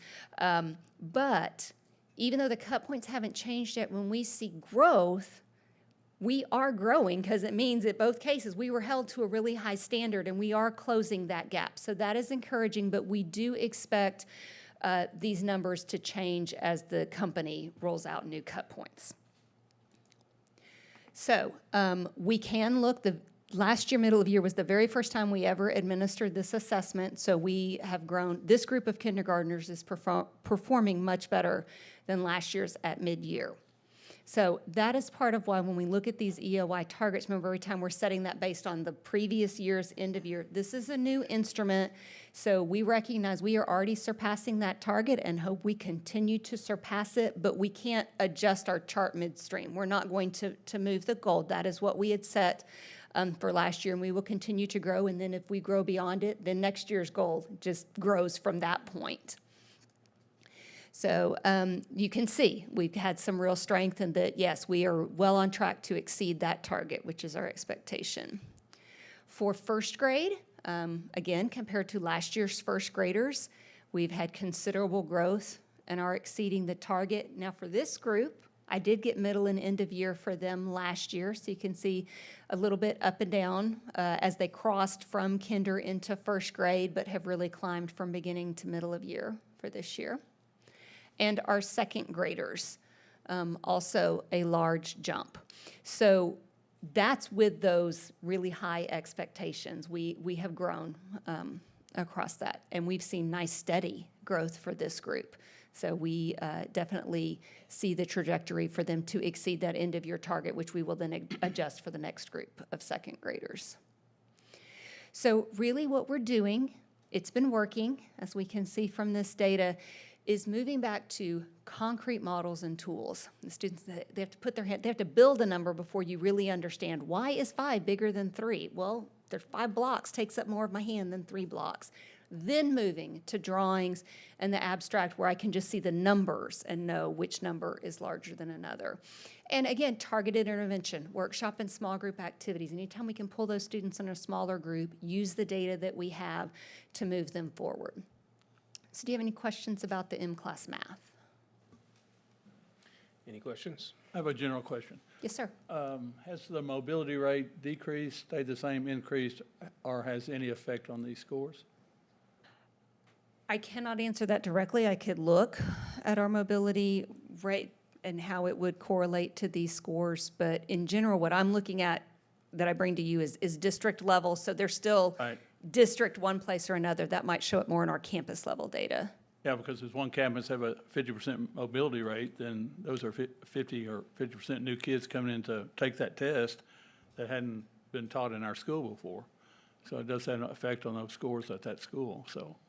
I can look at those numbers for you. That would be interesting to look at which school has that problem. Okay. Any other questions? Any other questions? Y'all know what a mobility rate is? Yeah. Okay. We're good then. Sure do. All right, thank you, Dr. Norgard. And next we have summer school report. Ms. Clark and Mr. Streeter. I'm back. There are so many parts to our summer school program, so we have divided this into sections, and so I'm going to share with you first curriculum changes and our focus. So last year, we did a shift from our elementary programs being in June to July. There were several things we were trying to accomplish with that. We, as we've done, continuous improvement and taken some of our feedback. Those are going to move back to June for this year with some specific questions that we'll look at with the data to see the June versus July as we continue to move forward. Also, our kinder and first grade will shift to half-day programs. Previously, our kinder and first graders have come all day for summer school. And we're going to do half a day, and we're going to really narrow the focus. When we look at data, it's not just everything, every single thing you should have learned in kindergarten. What are those kindergarten skills that are going to move us the most? And we're going to look at reading 3D, M-Class math, those targeted kind of skills. How can I move you in this domain? So really targeted on phonics, phonemic awareness, and basic numeracy and operations.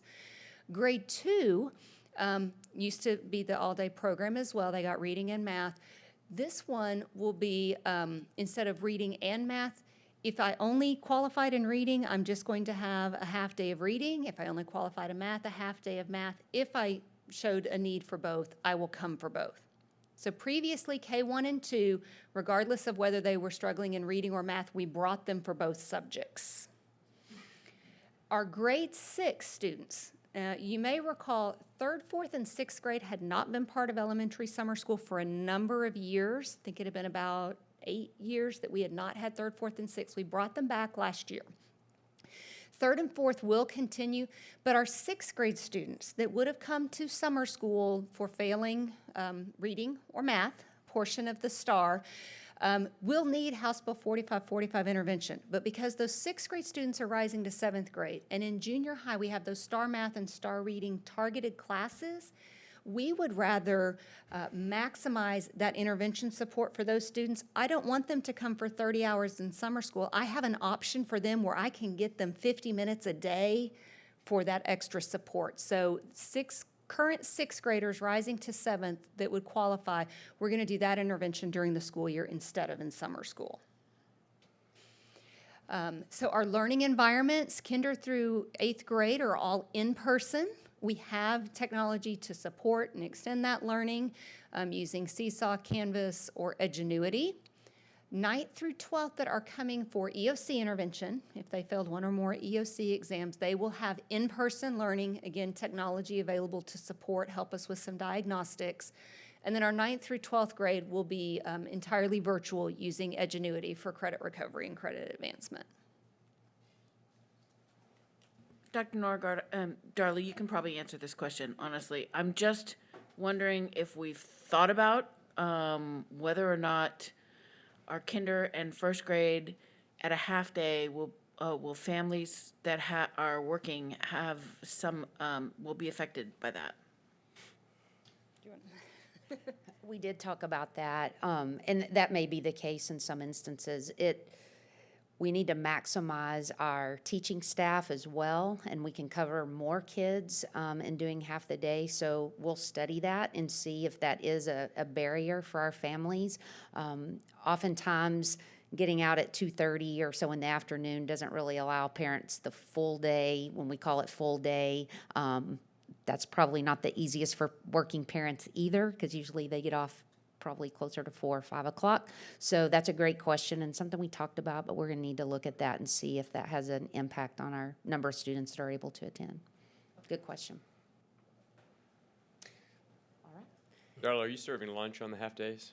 Yes, yes. All right. We'll jump right in. As Holly stated, kindergarten and first grade, again, it's going to be that half-day schedule. For all of our elementary programming, transportation will be provided, and summer dining is included, and of course, it's no cost to students at the elementary level. And before I get started, I'd be remiss if I didn't give a public thank you to Marie Becker. She is our coordinator for elementary summer programs, and she's done a tremendous amount of work already, and we're in the process of assembling the staff and getting things prepared. So I wanted to give a public shout out to Marie. Our participants, as Holly stated, are those students that are not meeting the passing standards, but as well, they're missing thresholds on reading 3D or M-class math. We want to get very targeted and specific in our instruction in summer school, rather than trying to cover so much in the 14 days they're there. What are those skills that we can really concentrate on in reading and math that are really going to help these students be prepared for the next grade level? So really tightening up and getting more specific there. So our program dates are June 6th through June 24th, Monday through Friday. Staff and students will have a holiday on June 20th.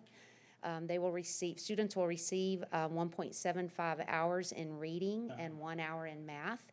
Our summer school locations are Arbor Creek, Bell Manor, Stonegate, and Trinity Lakes, and we're projecting approximately 200 students per grade level. In second grade, again, as Holly stated, students will either come for half the day or the full day, depending on their needs. And again, the participants will be chosen based on not meeting report card standards and not doing as well as expected on certain subtests of reading 3D or M-class math. For 14 instructional days, they'll receive 2.75 hours per subject, same summer school locations, and approximately the same number of students expected. What time of day? For our 3rd through 5th grade students, this is a little bit changed. Instead of those that didn't meet report card passing standards, we have the House Bill 4545 requirement now that says that any students in 3rd through 5th grades, or it's actually 3rd through 8th grade, I believe, is that correct, Holly? 7th and 8th as well, that do not take or pass the STAR test in reading or math are required to have 30 hours of intervention in the subject they didn't pass in. So we can satisfy that 30 hours of intervention in summer school, so that those are the students that we're going to expect to come in 3rd through 5th grades. Our 3rd graders will receive 2.75 hours per subject per day, and our 4th and 5th graders, it will be 3 hours. And Chris, to your point, lunch will be served in between those, so if they're coming for half day, we'll catch them for lunch on either side. Same summer school locations as grades kindergarten, 1st and 2nd, Arbor Creek, Bell Manor, Stonegate, and Trinity Lakes. And we're Looking at our scores, it could be 250 students per grade level. We hope not that many, but we'll see how many need that.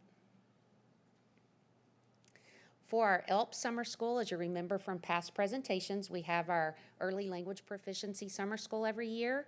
Now, there is a little bit of change I want to point out since this presentation was put together. TEA has given us new guidance, as they often do, and so we will take that requirement and move forward planning for that already. That new requirement is that all students that are English learners that are leaving pre-K and kinder, so entering kindergarten and first grade, they will all be invited to participate in this summer school.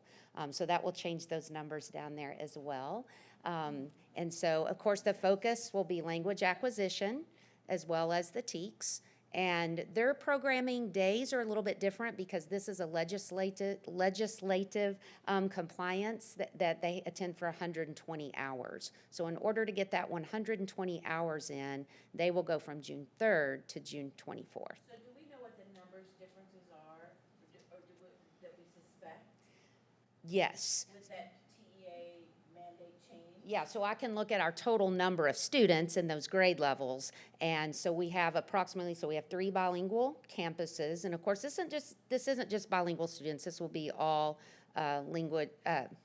limited English students. So I can tell you how many bilingual students, and then I need to look at how many English language students are, and I can get you that number specifically with how many. This sounds like a very expensive proposition. And there is some funding that comes with it as well. Yeah, so, but it'll be interesting because how many families, we'll invite them all, and we hope a lot will take us up on it. So I think this is a good thing, but you're right, it is a different thing than what it has been in the past. Don't get me wrong, I think it's great, and the more that we can get there participating, the better. I just wanted to know if I needed to go advocate for more money, so that's why it's important to know. Yeah. So the 120 hours in 15 days, how do they count those hours? I mean, that's 8 hours every day for all 15 days. So. Yeah, that's packed. I mean, Yeah, they're so going Monday through Friday all day. They're going 8 to 12, lunch break, 12:30 to 4:30 every day? It's not quite 4:30, was it? I'd have to look at that. I'm sorry, We've got, yeah, I can get you It's a the, very full day. we've got a whole spreadsheet of all the times of summer school and when the lunch is and all that, but I can get you the exact start and finish times there. But it is a full day. It's a full day. And then you may remember last year we talked about Elementary Language Academy. We hadn't had that in the past. We were not able to get that going at every grade level because we didn't have enough staff, but we did have it for 5th graders. We thought, if we're going to have it for anybody, let's have it for the 5th graders that are entering 6th grade, where they might not have as much support, especially on a bilingual campus with no more bilingual education in 6th grade. So we are bringing back the Elementary Language Academy, and those students will be chosen based on the TELPAS data and how they're performing. Now, these students may not have been successful as well in the content, but it's more due to the language. And so the focus of this summer school will be language acquisition. It will go June 6th to June 24th, 14 days in person, excuse me, for 7.5 hours per day. And I failed to mention that ELP summer school will be at Shady Oaks Elementary, and so will this one. It does make sense because it'll be usually the same kiddos with siblings. So, and we're projecting about 40 students per grade level. So the students that are in this are not just Spanish speakers, they're all foreign Correct. language speakers. Yes. So it's a immersion type? So it'd be those students that are new to the country that are scoring a beginning level on the TELPAS test. They just don't have enough of the language yet to access the content. Okay, any questions about anything elementary before we move on to secondary? Do we anticipate having enough teachers this summer? Well, that is a great question, Rochelle. I think we will. Last year, we were really concerned about it, and we ended up getting them. It was difficult, but we don't have them right now, but it has, got posted right before spring break, and we've asked HR to extend the posting for us so that we have plenty of time to get folks that are interested, and getting the principals to talk it up at the campuses. And so definitely hopeful that we will get all the staff that we need. All right, thank you. Thank you, Darla. As you can tell, our summer school programs, one of the great things that have happened over the past year is that Holly and Darla and her teams have really come together to do a lot of CI and look at the PDSA and say, what are we doing well? Is summer school meeting the goals that we want to actually move the needle for our students? And so Holly has spoken quite a bit recently to us about how we're going to measure that more effectively. And so we're going to continue to target our elementary level, because I think that's really important, because that carries over into our secondary. And so I'm going to share a little bit with our secondary programs. And to be honest with you, secondary is a little bit different than elementary. Elementary is working on fundamental schools, where secondary we're trying to get key concepts, content, but also to pass the course and also pass the EOC. So our charge is a little bit different, but data is equally important. So similar to last year, we're going to have 7-8 credit recovery, and that's going to be for all 4 content areas. And students who did not promote standard or failed and did not take the 8th grade STAR or social studies. So we're going to have sessions 1 and sessions 2, and those will be Monday through Friday on both sessions. And we're going to do 9 days per session. It's 3.75 hours per day. We're going to hold that at Trinity High School. And again, projected enrollment, I want to say very carefully, that's projected. You know, we won't know until all the EOCs are taken, until the final 6 weeks is done. But we're using historical averages plus a bump from what we saw last year. If you recall, last year it was the largest summer school we ever had at secondary level. And this will also satisfy HB 4545. And one key thing here that I just want to say, Dr. Harrington, along with Brian from Transportation, the fact that we've added transportation last year and this year, because we have the funds through ESSER, have been really instrumental in helping us bridge that gap. It's been very, very important. I think that's also why we saw an increased enrollment. I will tell you, the logistics to make that happen is really significant, because we have half-day sessions now, so they're running multiple routes. But I'm very proud of the logistics that's going on. And Brent Langham at Bell High School, once again, has done a masterful job of helping us coordinate all this. So just some shout-outs to those people as well. And then, of course, our 9-12 credit recovery, that's if you did not pass a specific course. And that's multiple content areas, and we've been very successful through Edgenuity. And I want to remind you that just because the students are on Edgenuity doesn't mean there's not a teacher involved and they're not checking in, but we have found that they're able to be self-paced, because these students are taking the course for a second time. And so they're able to self-pace, and we monitor that. And we actually are able to take Edgenuity and revise it to the number of hours that we think they need, and we can focus in on the key concepts that we think are most important. And we have teams of teachers that help us do that, along with our coordinators. So that'll be 9-day sessions. It'll be vary 3 to 4 hours a day, depending on the student, and we're looking somewhere around 200. That one, I wouldn't be surprised if we're a little bit higher. And again, this will also satisfy our 45-45. And then credit advancement. This is kids who want to pick up an extra credit in the summer, which is great. That sometimes helps them in their schedule, so they can pick up courses they really want to take at Trinity, Bell, or Buinger. So it's across multiple content areas through Edgenuity. There's 2 sessions, and they're going to be 9 days per session. And it can vary, again, based on the student, the amount of time per day, but typically we allot 3 to 4 hours. And again, online only, and approximately 150 to 200 students. And of course, there's no dining and no transportation, and there is a fee for that. And then our EOC intervention, which, you know, all of our freshman students do EOC intervention during the year also. Usually, and that's 5th 6 weeks. For those students who don't and are not successful there, we pick them up here. And so that'll be from June 6th through 24. It's 10 days, and it could be up to 4 days of testing, depending on how many classes you're required to take.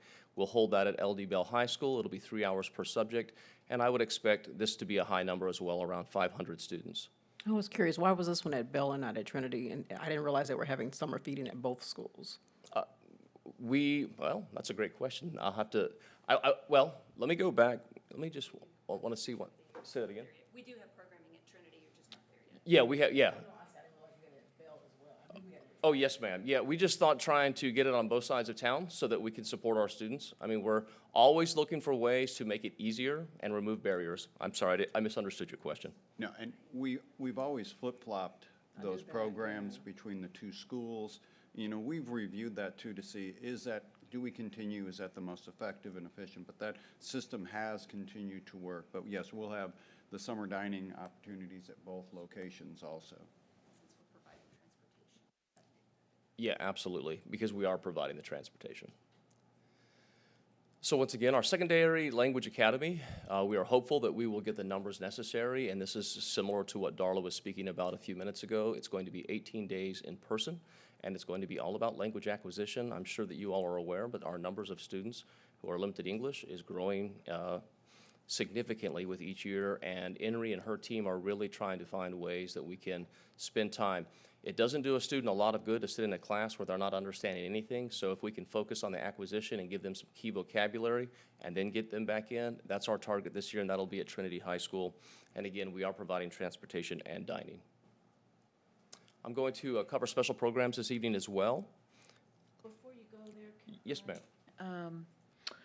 on the credit recovery, where there's a cost involved, do we have any scholarships or opportunities for students that just can't afford that? Yes, ma'am. We do have the grant, and Joe, or Dr. Harrington, would you? We have, I just remember the name. The Gill Gill grant. Foundation has provided a large Yes. amount of support for our students and has consistently supported our students. I think last year, Oh, it was significant. yeah, $30,000. Yeah, it was almost worth of- $30,000. So yes, that absolutely, we do not allow that to be a barrier. And also, we're moving our timeline up a little bit this year. Last year, we were a little close on the timeline, and there were some families that registered too close. So we've adapted to that and learned from our mistake Okay, last year good. on that. Great, thank you. Yes, absolutely. So our extended school year for our students who are special education students by admission through the ARD process, and it's going to be determined by each student's IEP. And again, this will be for June 6th through 30th, 16 days. It's 4 hours a day. It'll be held at Bell Manor Elementary, and right now we're pretty consistent on that number at 60. And we will, of course, provide transportation and dining. Advanced Academics, Camp Invention, grades 1 through 6. Our GT enrichment, this is a lot of fun for our kids. It's been very popular in the past. It'll be for 5 days, July 18 through 22. It's 6 hours a day, Shady Brook, and we're expecting about 50 kids. And I'm sure that we will get those. Is the Camp Invention, was that previously called Rising Stars? Or is that different? I think that's, go ahead. No, you're fine, go ahead. Rising Stars was our 6th through 8th grade program that we previously housed with our own teachers and staff that would develop that. And last year, we switched to an outside company for that. We went with the one who has done our Camp Invention for the younger grades. We were having trouble with teachers, or we needed teachers to support our other programs. And so it gave us some continuity. The Camp Invention for the younger grades and the for the middle grades will be from the same company. Okay. I think I went one slide ahead. I was actually talking about the Invention Project Middle School. 6-8 did Yeah. used to be Rising Stars. That's Rising Stars. Yeah, Okay. the Invention Project Middle School, is it? Yes. Yeah, so. I was the one ahead of you, Yes, sorry. so there's going to be a parallel there. And that again is GT enrichment. It's for 4 days, again, 5 hours at Trinity High School and for 50 students. And again, we hardly ever have any problems filling these classes. They're very popular with the kids, and it's a great thing for them. IB Summer Academy for our International Baccalaureate and IB students, grades 11 and 12, who are seeking additional credit so they can maximize their IB schedule. As you know, that IB schedule is very, very tight, so anywhere they can find a little bit of wiggle room, it helps both the student, but honestly, it also helps the campus so that they can find ways to schedule those students. It'll be from June 6th through 16, and that's 5 to 8 days. That just is course dependent, and it's 4 hours per course, and they can take up to 2. And that'll be at Trinity High School, and that's approximately 200 students. And again, that's pretty consistent year in and year out, and there's a minimal fee for that. And we will provide dining this year. So that's for actually taking courses. That's not when they get together and do the extended essay preparation or anything like that. That's It's just- correct. It's an actual course. Yes, sir. And then our Superintendent Scholars for grades 10, and that's the students who did very well on the PSAT in grade 8 or 9. So again, that's a piece of data that I'm looking at very carefully is our national merit. And so what we're going to do this year is similar to the past, but that is something else we're really having a lot of conversations with Cheryl Harris about what can we do to continue to grow that program and really tap into some of our students' potential. And so we're going to have 8 instructional days. It's 3 hours a day, but there'll be a morning and afternoon session the students can choose from. It'll be at Trinity High School, and that's about 100 kids. I think we need to grow that number in the future. Conrad, is there a reason we cut off 2 days from last year? From 8 days to 10 days. 10 to 8, yeah. Or 10 to 8, pardon me. I think it was just looking at the scheduling and the Fridays. I'll double check that for you, Chris. I don't have an exact answer for that, but I'll find out for you. Okay. Easy enough. I'm sorry Can to you- understand that we cut it from 10 days? Yeah. It's always been a Monday, Thursday program. Yeah, Chris, I'll double check. I think it was 8 last year, but maybe, I'll double check that. I've got, we can talk. I've got the 2021 pulled up. I was just comparing. Okay. And I was just looking for differences. Absolutely. And that stood out to me. That'll be an easy one for me to get from Cheryl. There may be a simple explanation. I'll find out for you.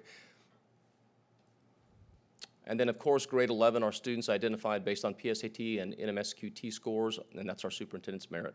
And our National Merit Scholar Potential, and that is a program that goes June through October, and that's based on a student's individual schedule, and that's using the KD College Prep Program. And again, we're expecting about 60 students. When students pay that $300, if they complete it, they get a $200 refund, and that's been consistent with things that we've done in the past.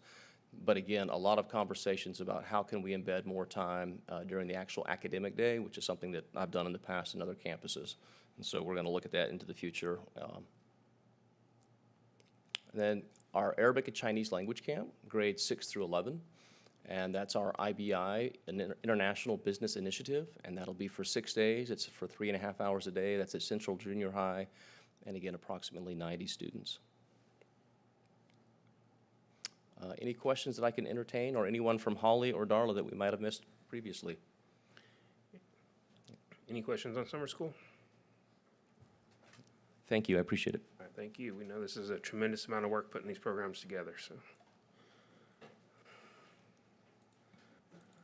All right, we are back into action items, and no items were removed from the consent agenda, so we'll be at 13.02, consider approval of resolution to compensate employees for inclement weather day. Ms. Tuttle. Are there any questions before we move forward with this? I do have some questions. Just to kind of walk through this. So we have 3 days that we missed because of inclement weather this year, right? That's So the right. February 3rd, February 4th, and February 24th. That's correct. Okay, so our calendar has 2 makeup days that would take care of 2 of those 3 days. That's correct. Okay, so then the resolution that's in front of us doesn't require the employees to make up the February 24th or that third That's inclement correct. weather day, right?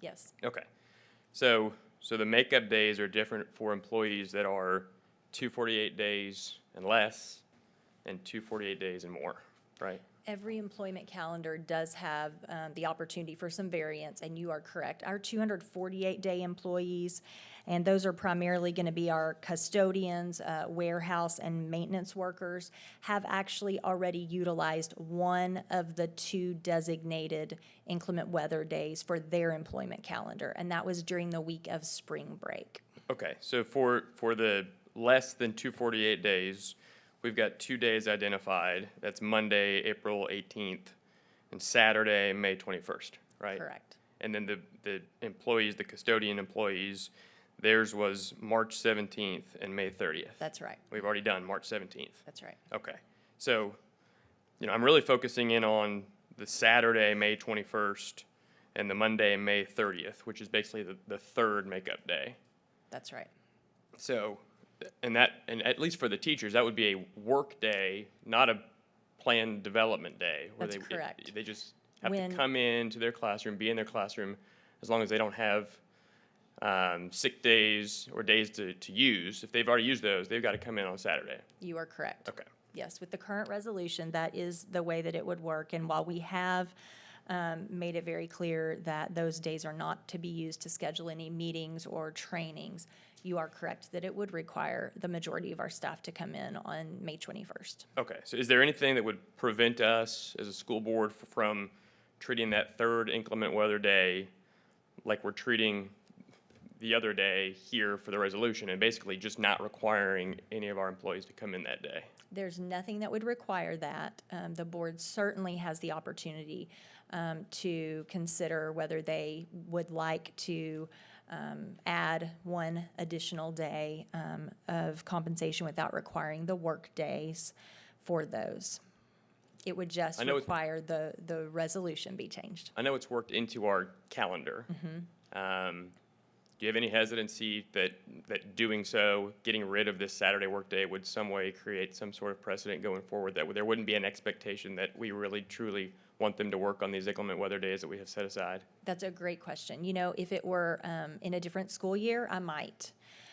In this school year, with all that our staff has been through and with all that has been placed upon them, I do believe that the districts around us who've chosen to make that decision, who've been able to make that decision, have done so with the understanding that this is not a new normal. This is, for this year, something that in particular other school districts' boards may decide, or you all may decide.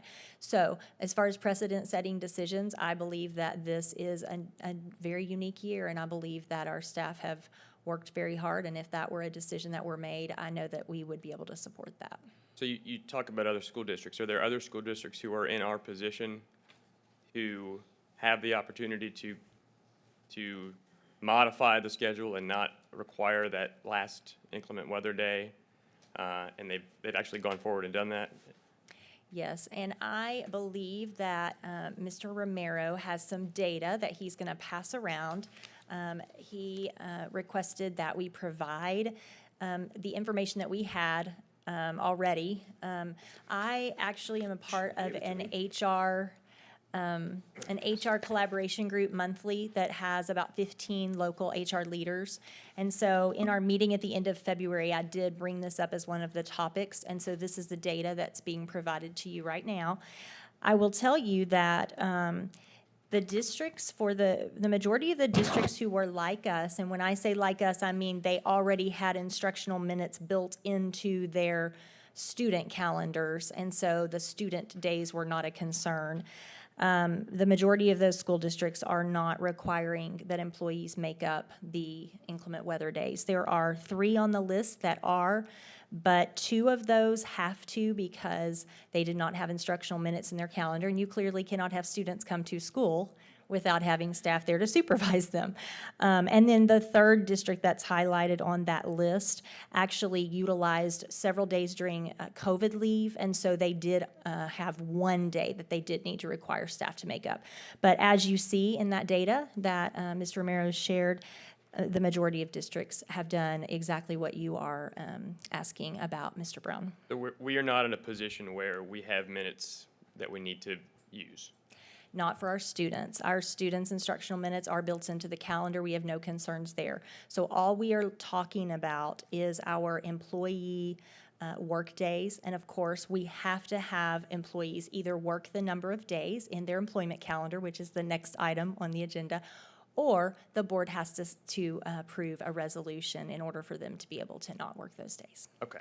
So I couldn't think of a worse thing to ask our teachers to do after the year that they've just gone through is to ask them to come in on a Saturday with 1 week left in school. So I talked to Joe about this, and I talked to Cicely and shared my concerns. I have a red line that has been blessed and approved as far as the language, and I like this language as far as, and I'd like the board to consider passing this resolution with this amended language, which will allow us not to require the employees to come in on Saturday, May 21st, or our custodian employees Monday, May 30th,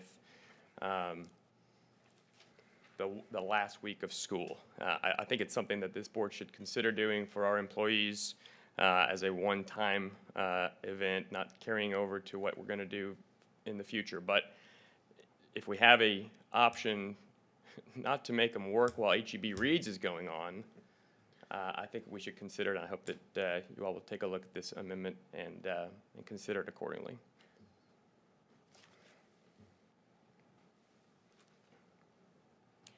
The first thing I'd like to ask is, are there any questions about the version that you're looking at right now? If I were to sum it up, you're basically only having employees, in this version, you would be having employees only cover or make up the February 3rd workday. They would be not making up the February 4th or the February 24th workday. Actually, it's April the 18th for the majority of our employees, which is the Monday after our Friday off. Correct. Has this year's resignations and retirements been higher than other years, or it's on average? I know Bell and Trinity have like 12 openings, and when I was there, I had 1 or 2. Is it that way through the district? And I know our teachers are getting worn out. People with 30 years are bailing once they get 30 years.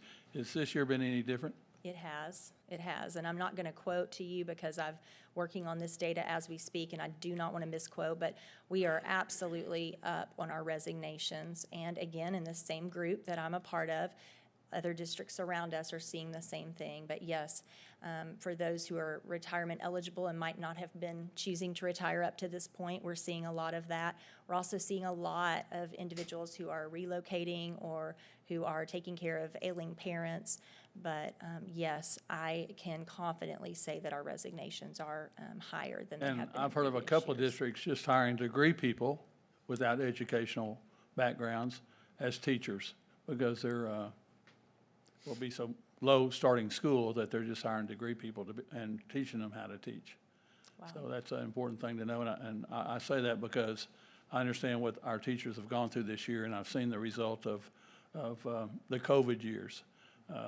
We're losing them left and right. Yes, that's true. All right, does anybody have any questions on this proposed revised resolution?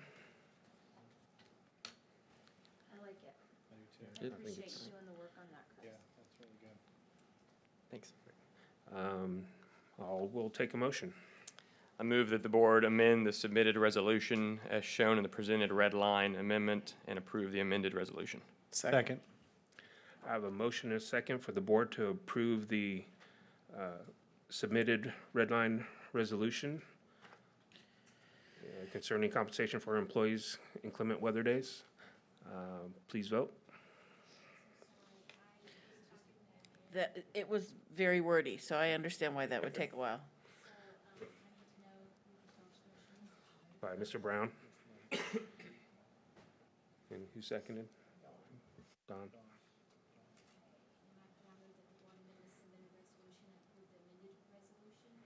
Mm-hmm.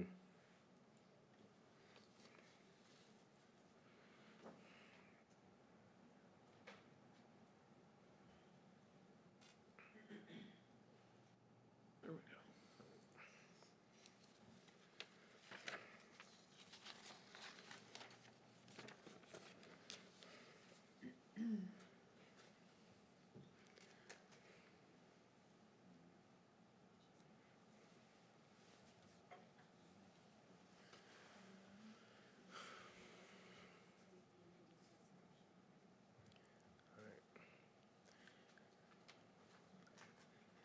And the resolution's up on the screen, not the vote, so I don't know.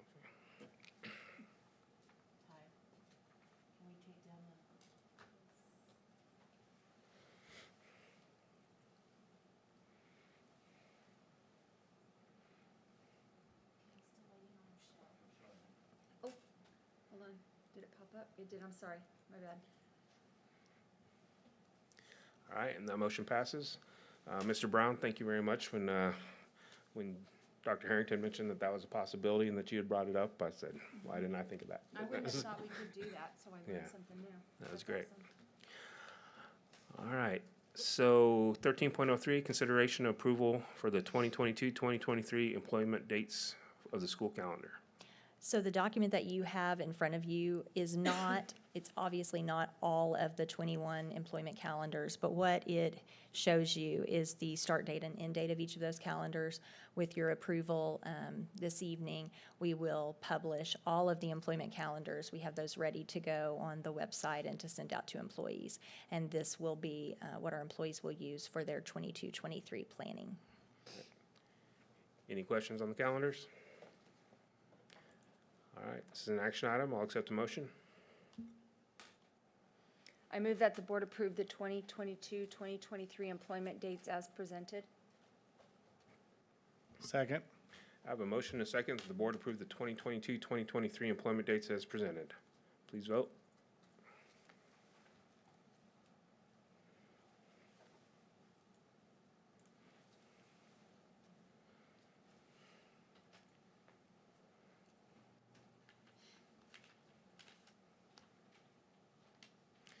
And that motion passes. And I just want to say thank you on behalf of our employees for approving the resolution tonight. Thank you. All right, we are now ready for open forum number 2.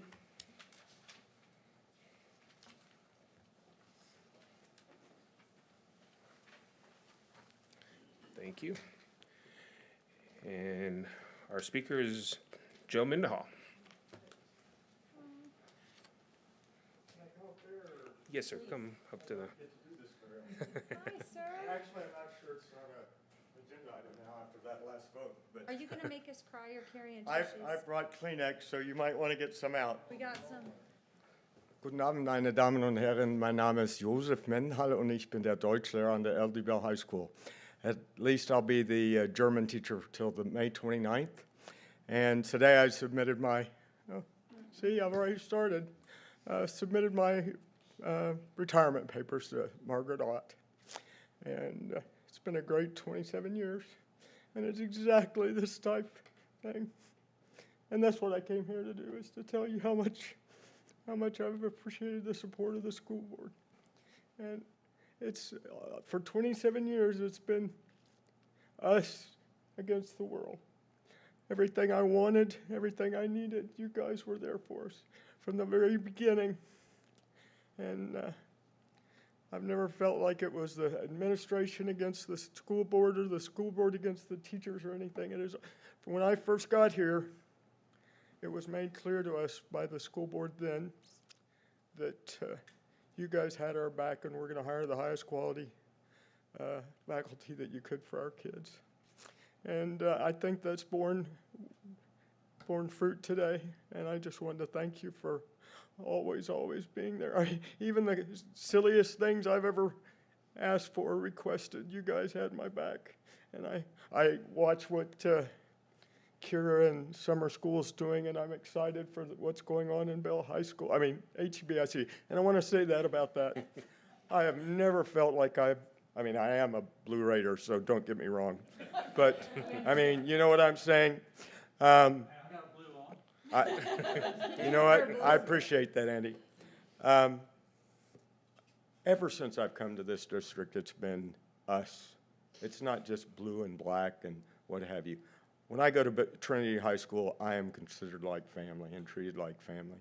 And I hope and pray that others feel that same way, because our staffs are that kind of open and supportive.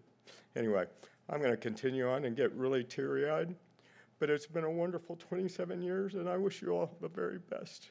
And I think there are great things coming for HEBISD. And thank you. Actually, I'm glad you brought that up, because in my mind, I am not retiring. I will be graduating in the class of 2022. And my last official act as a member of HEB, I was going to say Blue Raider, but is I will read the last name as they cross the stage. If I can make it.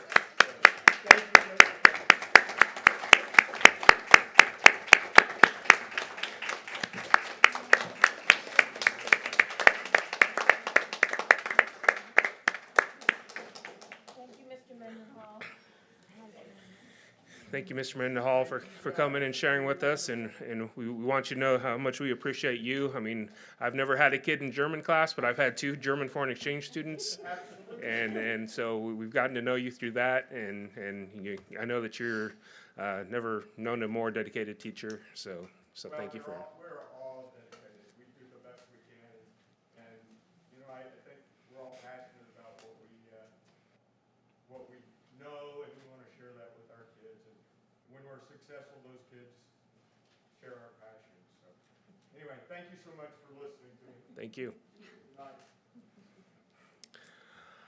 All right, that is our only speaker for open forum number 2.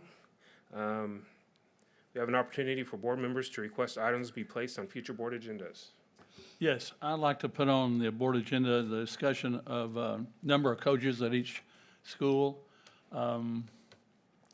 I know that I went to one baseball game where we had a student as a coach on the first base line. The other team had 3 coaches, and we just had 1. And I know we had other games, but they had other games too. And I think the big hurt I've heard all my life is coaches aren't that good at teachers. And I would definitely argue with you, especially since Jason Dibble was head of social studies. He was a lead teacher of social studies. Trina Hughes was a lead teacher of science. Jeff Lemons, I can go on and on, a great teacher. So it's not about teaching. It's about our programs, whether it's girls' sports or boys' sports, or if it's drama or it's band. I think we should provide a quality program for every kid that's in our program. So I would like Fielder and maybe Mark Chandler to make a presentation on the numbers that we have compared to other schools, not only in our district, but surrounding districts. You know, if you had a kid in band and you're moving to Houston, you're not going to just go to any high school. You're going to go to the one with the best band. And so I think one of the keys to my success in high school was having great programs from both sides of the brain, from drama to football. And I had many parents come in and question me many times after going to Colleyville and questioning their principal about programs, the kind of programs I had. They didn't mention English and physics and social studies. They mentioned band, choir, football, all the other things. So I like to report where we are in our area. Are we doing really justifying and doing the right things for our kids? So, I don't need it next week. I want to give them time to research and come with that. And maybe we're great and we're doing good, and I'm good with that too. Okay. But I just want that report made. All right, and I heard Ms. Wells say that she will support that, so we'll get that added to a future agenda. So we're talking about basically a benchmark report on all sports. number of fine arts coaches, and fine arts. everything. So that versus number of kids participating and. Yes. Okay. You know, it's odd that in basketball, you know, we have a volunteer and 2 coaches, and they have 4. You know, they have 4 coaches on the bench, and we have 2 coaches and 2 volunteers. Well, I want to know, are those 3 on their bench 3 volunteers? And they only have 1 coach, then we're ahead. But we don't know that. That's what I like to find out, because it seems like we're a little bit short in everything. I think even drama, we're short.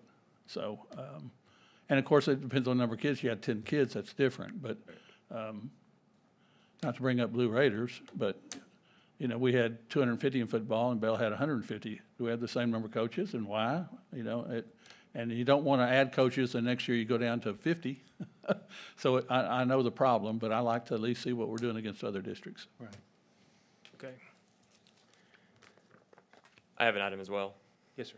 I'd like to have an item at the next meeting on the budget, specifically so I can request how the budget is going to be packaged and presented this year, so we don't run into the same issues last year where I was requesting some things that later on in the budget process. And I also don't want to ask the administration to do anything unless the board is supportive of it. So I have some requests and some ideas I'd like to present to the board. I think this is a good time to do it. And if somebody would second that, I'd like to bring some ideas next meeting and we can have a discussion on those. Thank you. Yeah. Okay. All right, so that will be, and that's time sensitive because we're in the budget time of year, so. Yep.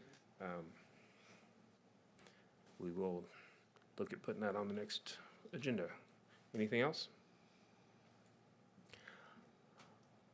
All right, Dr. Harrington, do you need a closed session? You need a closed session here at the end? I don't believe we do. Okay. All right. Well, then I will accept a motion to adjourn. So moved. We are adjourned. If you have any plus deltas, please add those to the board. If y'all in leadership want to bring me your agendas, I'll take them. Oh, I'm sorry. No, we're good. I remembered, but then it was crazy, so we're good. Yeah. I was supposed to let her introduce you guys.